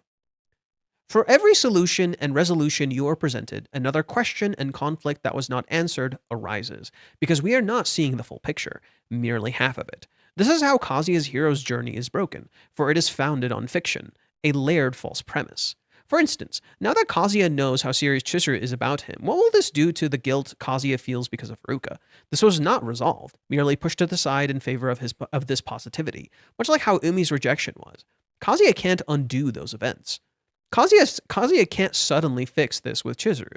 Sumi's return also introduces an interesting element. Sumi doesn't have Kazuya's contact info. She needs Chizuru to reach him, which then expands to the element of talking. Kazuya and Chizuru struggle to talk. A perfect conflict for Sumi. Kazuya can seemingly talk to other people, but he's terrified to talk to Chizuru and doesn't trust her. Sumi perfectly explores this issue in being someone Kazuya has talked to before, but also how Sumi may subvert her role and introduce messiness while appearing innocent. Sumi was also central to the Odaiba date without appearing in it, much like Umi. Sumi was how Kazuya even came up with the date plan in the first place, as it was her own date plan that Kazuya emulated, but emulated wrong, because unlike Sumi, he never talked to Chizuru proper. Sumi talked to Chizuru. She knows her feelings, something Umi doesn't understand, and Kazuya even realized he doesn't understand when trying to cheer Chizuru up after the movie. Sumi truly knows Chizuru's feelings, yet Kazuya does not speak to her. Instead, he speaks to Minnie, who doesn't know Chizuru at all. Finally, there's the issue of repressed emotions. Sumi has repressed her feelings for Kazuya because she's putting others' feelings first, and she can't keep doing that. Whereas we see Umi appear selfless here, Sumi may finally show her selfish side and not cage up her feelings. Something I tried to visually show because that's literally what she does. So yeah, There's still so much more. I feel like I've only scratched the surface. The chapter has felt layered, and I'd like to explore it more at another time. I feel there are still many more questions than answers, and 409 almost leads us to a false sense of security with its truths. So, this is where I want to get into something else I wrote, which is this thing. I wrote this thing about Umi. So I'm going to pull up a talk I had with someone else, and I'm gonna talk about it here before I start reading this. I've read this to you guys before, but I think it's more relevant than ever. So I was talking to this person, and I said it's here. Let me expand this so I can see this properly because I wrote a lot. I said it's odd, really. With Kazuya, he seems more honest, but we're talking about Umi. So I'm saying it's odd, really. With Kazuya, Umi seems more honest, but also more shallow. With Chizuru, he seems less honest, but more aware. I don't think he lied with Kazuya at all, but I don't think he talked about the full truth either. I think this really has to do with misogyny, as Kazuya's perceptions of Chizuru feel so devoid of character, like she will just suddenly become a different person. This is further reinforced to me when you see how Kazuya spouts off about women and Minnie just nods along, or how patriarchal Umi's confession to Chizuru is. Like, her happiness is dependent on a man. Reiji even has Chizuru talk about the social norms of only having the girl be happy and nothing else matters. I expanded on this and said that this isn't the focus of this chapter. I think it's a much larger focus that expands to a large part of the narrative, especially considering how the series started. That being Kazuya judging Chizuru's job and hating himself for it. Then later, Nagomi and Mami doing similar things. Ruka saying words like slut to Chizuru, or Umi only seeing a pattern of how women act around him that almost feels robotic in structure. Like that they aren't people, but things that act on a pattern, right? It's so fascinating. Ruka doesn't want to be a robot, and yet all Umi sees is robots. He's essentially just seeing robots around him. Let me continue reading. It's layered and expands far more than just a single chapter. This feels more like one part of the chapter that's not outright spoken or directed in a negative way. The person responds by saying, "I understand where you're getting at. A kind of a kind of dialogue. That kind of dialogue has been going on in the background of the series all along about misogyny, and more importantly, Chizuru's firmness in rejecting some norms in search for a truer relationship. And the premise itself invites backlash to the idea of someone who rents affection for money." So, as you can see, there is a lot of connections to like patriarchy and misogyny and all that stuff. So let's expand on that here. I've noticed a large focus on happiness in the story, in particular, this idea that a man is what will bring happiness to Chizuru's life. This is wrong, that Chizuru's happiness is found through a man. Even she disassociates that from her love when rejecting Umi. Mami tries to find her happiness through a man. Ruka thinks she can only be happy with Kazuya. Even Sayuri talks about their happy future together. But Chizuru doesn't understand this. Why is her bond with Kazuya connected to happiness? Isn't happiness something you make? This seems to be a cultural and social discussion, a type of misogyny focused on how women's happiness are dependent on men. And considering how Kazuya is trying to be a worthy man, how the date was focused on her happiness and her getting hurt for his happiness, this connects. Minnie tries to sell Kazuya as a worthy man, that because he loves her more than anyone, he deserves her. He puts in effort to make Chizuru happy, and he should be rewarded for that. This contrast between their real bond and the connection versus the idea of gender roles and happiness is key. These beliefs are twisted, confusing love with what is deserved, or that a man is central to happiness. What even is happiness? Chizuru is actively struggling with this, wondering whether to lead or to follow, wanting to give love, not take, not understanding her grandmother's love.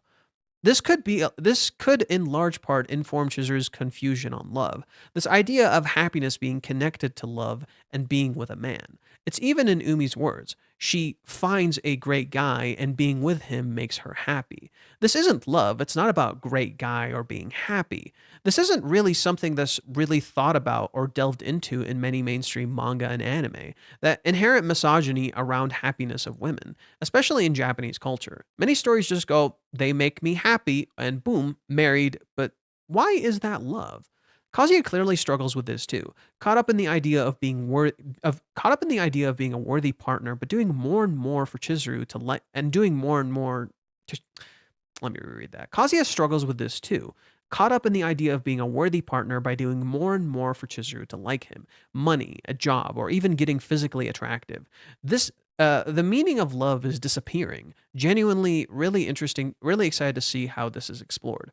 A particular element you'll notice is Chizuru is agonizing over fitting in to traditional norms. In chapter 295, the cover of Child Chizuru alone, looking on. This is contrasted by the end where we see Chizuru's back, again alone in shadow, seeing Kazuya smiling with the children. Chizuru never had a normal family, and her whole journey in Hawaiians is accepting found family. But now she feels unworthy of this family, that she needs to be good enough to be with them. That this being depicted through child Chizuru highlights the fear and pressure to conform. Chizuru constantly feels like she's not good enough. It's literally the thing that the rejection hinged on, her ability to put on the ring. She felt she couldn't put it on yet. And you can feel every fiber of frustration and anger at herself that she couldn't make her loved ones happy. This is meant to parallel and reverse Kazuya's journey of being good enough for Chizuru. Everyone always says he has no business being with someone like her, despite believing in him making her happy. These patriarchal beliefs of traditional family and partners hurt both men and women. This in turn fuels Chizuru's fear that she can't make him happy, that she can't give him happiness. The task falls onto Kazuya to perform. None of it is placed on Chizuru. Everyone is selling Kazuya to Chizuru. No one tells her why she is good for him, what she can give him. So Chizuru tries and tries and tries, but it doesn't seem like she makes him happy, that they're equals. She thinks she's getting way more than Kazuya is. Kazuya never tells her how happy everything she does makes him. She even feels guilty over being happy that he's carrying her. In Chizuru's eyes, she's always leaning on him, and she doesn't want that. She wants to be able to give back. 384 and 385 show this. In 384, she gives him the keychain, something she told him before was a gift. In 385, she stays with him, helps him out, and then kisses him. All of these are gifts, her giving. In chapter 387, notice what Minnie said. I bet that made Master super happy. Chizuru then cutely turns her head, asking, you think? She's happy that she might have been able to give him happiness. She cooks a whole meal for him too, hoping to give more. Right? So this is the thing I was referring to. She was ready to give and keep on giving. This literally mirrors Kazuya, who wants to give her more, support her more, with neither realizing how much that they give the other. Kazuya remembering her smile throughout the date, and Chizuru remembering his presence and the magical walk home.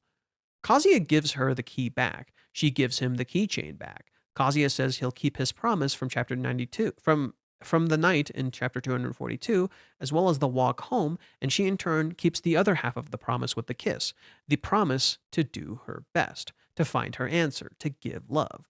Love is not simply about happiness. It can bloom and be expressed with joy, but it is much more than those things. It is a bond, a connection of time, presence, and grit. It's about being seen, understood by another, accepted by another, being with your other half. Love is so much.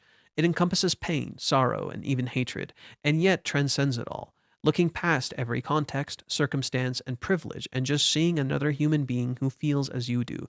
It is everything and one thing. It is sacrifice and selfishness. It is happy and sad. I think Mami and Umi represent those happy extremes. Mami is a girl who wants a man to save her from her circumstances.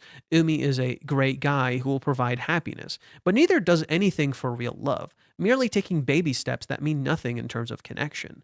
Mami and Umi's actions are limited to that, seeing joy in the person they admire, getting what they want. But that's not really love. You're just getting you're just getting something by happenstance. You didn't talk, share, and connect with them in any way. What makes you think that you'll be loved? Every time Mami and Umi act on their love, it's always brief, quick, and ultimately meaningless. Kazuya even always reacts with, "That's it? That's all they wanted?" Leaving him confused as to what the hell their intentions were. This isn't love, it's just conforming selfishness. Even Ruka isn't like this. Ruka's love may be selfish and inconsiderate, but she actually tries to give to Kazuya. She trusts him. Well, now that's kind of like crumbling a little bit. She wants to see him, but she can't. She's maturing and learning even if she isn't there yet. She's trying and wants to try to share time despite it being a lie. Yeah, so Ruka is trying. I will give Ruka credit there. Ruka is actually trying in contrast to everyone around her. This conflict of Chizuru isn't even giving enough. This conflict of Chizuru thinking she isn't giving enough reminds me of chapter 53 and how she thought she wasn't doing enough for her acting, and Kazuya loses it how bullshit it is that she thinks she isn't a talented actress. It would be awesome to see those with her love too. It would be awesome to see her do that for him. Kazuya told her not to give up on her dream. Kazuya told her not to give up on her dream then, and she thought she wasn't doing enough. It's similar now, but kind of both of them. I'd love to see either one of them yelling at the other like this. Chizuru seeing how much she actually gives, and Kazuya waking up and seeing how amazing he is, or in their eyes. Ultimately, Kazuya and Chizuru's happiness seems to come in various forms. Happy if the other is happy, being with the other person and seeing them smile, giving and receiving, being seen and accepted. Like Chizuru's name, she finds happiness in giving, not just taking. Notice what Umi smiles at. The single smile Chizuru got from scoring a goal. A fleeting joy that was only her own. His only focus is happiness, like how he admires her acting. But Kazuya saw hundreds of smiles in a day, and hundreds more memories in a month. Not just one. Umi's whole vibe is expectations, judgment, and pressure. He doesn't smile often. His presence doesn't bring comfort, but rather unease. He doesn't see the person he claims to love, only what he wishes to see of her. It's quite accurate to patriarchal men who does not really love. And again, this is something more that I think Reiji is going to be exploring.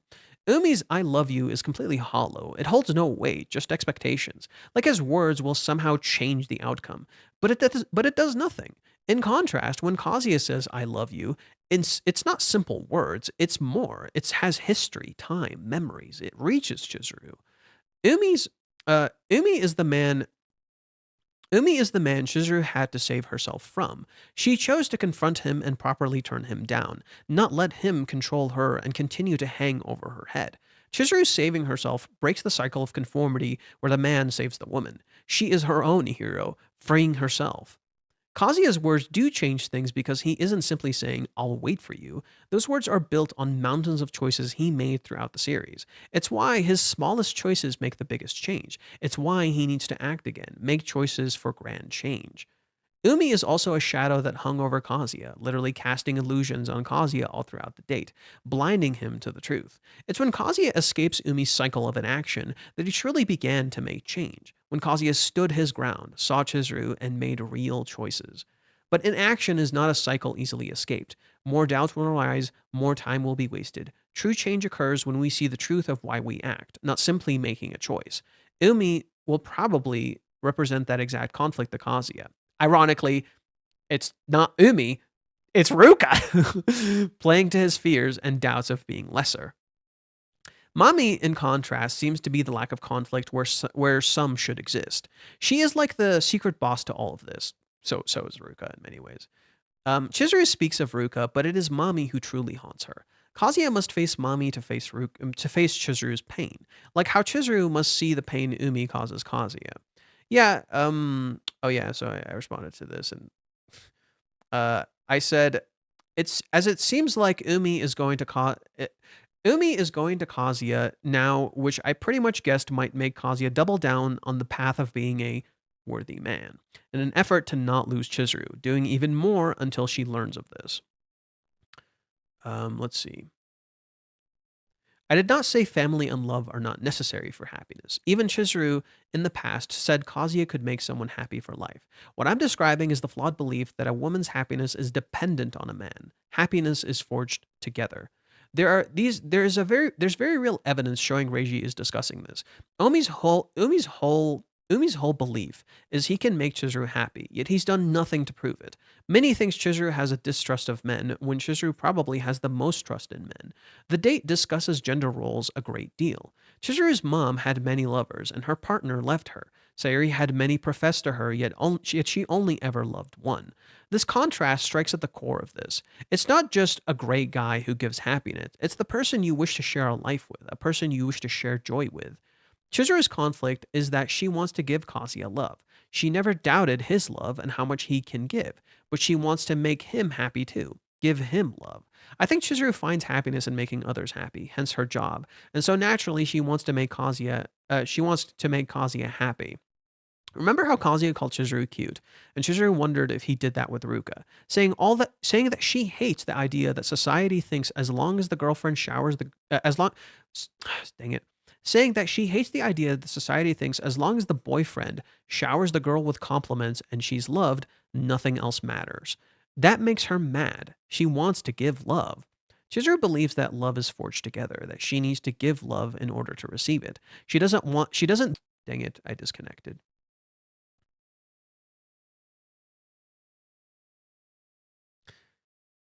I guess I briefly disconnected. Are we back?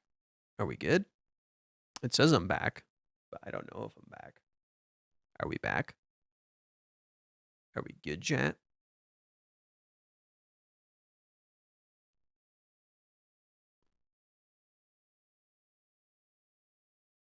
Yep, we back. Okay, good. I guess I'll just reread this. Chizuru believes that love is forged together, that she needs to give love in order to receive it. She doesn't believe she's worthy of love yet, but she is, and she has given plenty. Hence why the chapter ends with Chizuru grabbing onto Kazuya when afraid. Her love is her safety. Kazuya is the one who didn't see it. What Chizuru doesn't realize is that Kazuya is the one not trying. It's perfectly shown in how he goes through the day. It's perfectly shown how he goes through the haunted house alone. Kazuya needs to break out of the belief of being a worthy man and work on their love with her together. Kazuya mirrors Umi in the date, thinking he's taking action when it's mostly inaction, while Chizuru actually mirrors Mami, appearing to hold skepticism and doubt about love when in reality she just doubts herself, but it looks like she doubts Kazuya, hence Minnie's distrust of men. This brings up something interesting. Mami does distrust men. This is plain as day. She had a bad father figure, got betrayed by her first boyfriend, and is always wishy-washy with Kazuya. And if Mami has a distrust for men, then Umi probably has a distrust for women. Plot twist, he doesn't. Plot twist, he doesn't. Umi doesn't distrust women. But Umi doesn't understand women. Umi's perception of women, it seems kind of like shallow.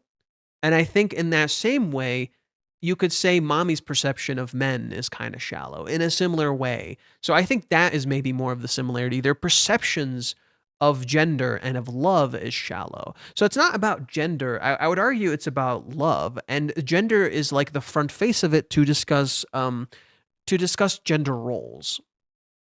Kazuya has this clash between what he knows to be true and what Minnie says. Minnie is distrustful of love. Which is what this is actually really about. Distrusting love, not men nor women. Kazuya taking his first step to properly trust Chizuru after Umi shows up is absolutely no coincidence. What did Umi do when he saw Chizuru living with Kazuya? He didn't trust her and have faith in her at all. He took her to the side, warned her about risk management like she doesn't know, and Kazuya is not trustworthy, and then he confessed. The confession is not love, but distrust. This matches Umi's rejection. The whole thing is like judgment. Umi judging if Chizuru is actually serious or if she will change her mind.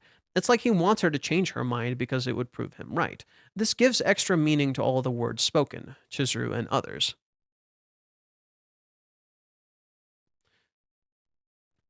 This gives more meaning to Chizuru saying, I'm not the person you think I am. Like it's more than just Umi admiring her. He literally doesn't see her. His words about her are just generalizations about women. Wow, I was more right than I fucking thought. His words about her were more generalizations about women. He is literally looking at someone else when speaking to her. Umi's mindset reminds me of Minnie and how she always speaks with generalizations, trying to explain and understand Chizuru's actions through how others acted, never admitting she has no idea. Even though Minnie got to know Chizuru, she's still trapped in her biases about women and love. Well, shit, dude, I was fucking cooking. Bruh, I was fucking cooking. There's some things I'm a little off about, the whole idea of distrust of men, but maybe I don't think Umi distrusts Chizuru. I think Umi just the picture with Umi still doesn't line up. The picture with Umi still doesn't line up. I think there's still maybe possibly a little more to it. I think love is very deeply connected to happiness, but it isn't as much about making the other person happy as it is their happiness becoming your own happiness. Yes. What I'm saying is that love isn't just about happiness, it's about shared emotions. But it is connected to happiness, absolutely. If you're not happy with someone, why the fuck would you stay with them? That is absolutely true. But it is not just about it's about sharing and experiences. And if you don't like sharing experiences with someone, you're not happy with them. So you're correct. But again, what you're describing is about shared experiences, right? It is about making the other person happy. It is their happiness becoming your own happiness, right? You care that much about them, like that they matter to you that much. But sometimes you can care too much,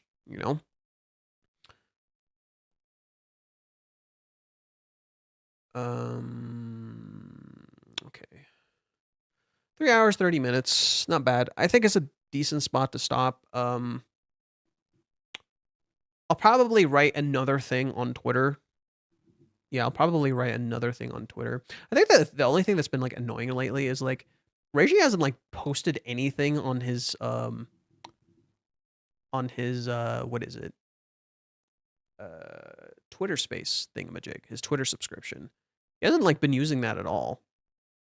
I've yet to see anything. He hasn't been streaming. He hasn't really been doing anything. He kind of just dropped it. And I'm like, well, I want to support him, so I don't mind, continuing to help him out. But at the same time, it's kind of a little annoying. I'm like, bruh, I'm paying good money here. You wanna give me something, bro? It's a little weird.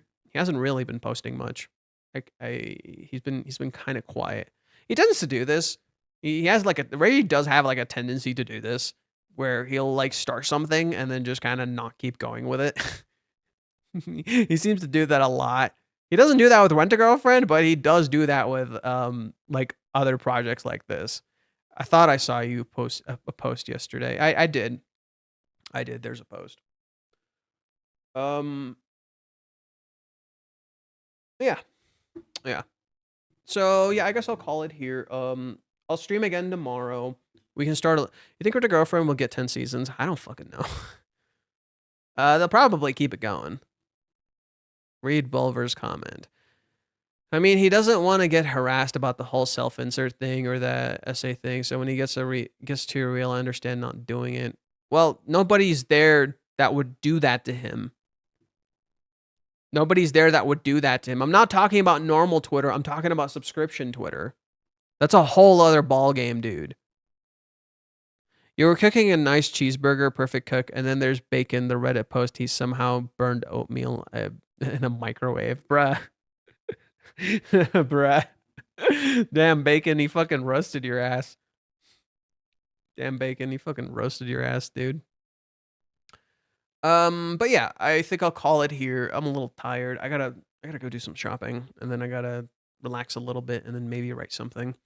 So I will write some more stuff, but this does seem to be relevant. This does seem to be relevant. I guess there's one last thing. So when Kazuya talked to Sumi, chapter 98, it started the movie arc. When Kazuya talked to Sumi after Chizuru's grandmother died, we got the cheer update. And of course, Sumi talked to Chizuru on her birthday when Chizuru really needed a friend. What will Sumi's return bring now? Right? What will Sumi's return bring now, I wonder?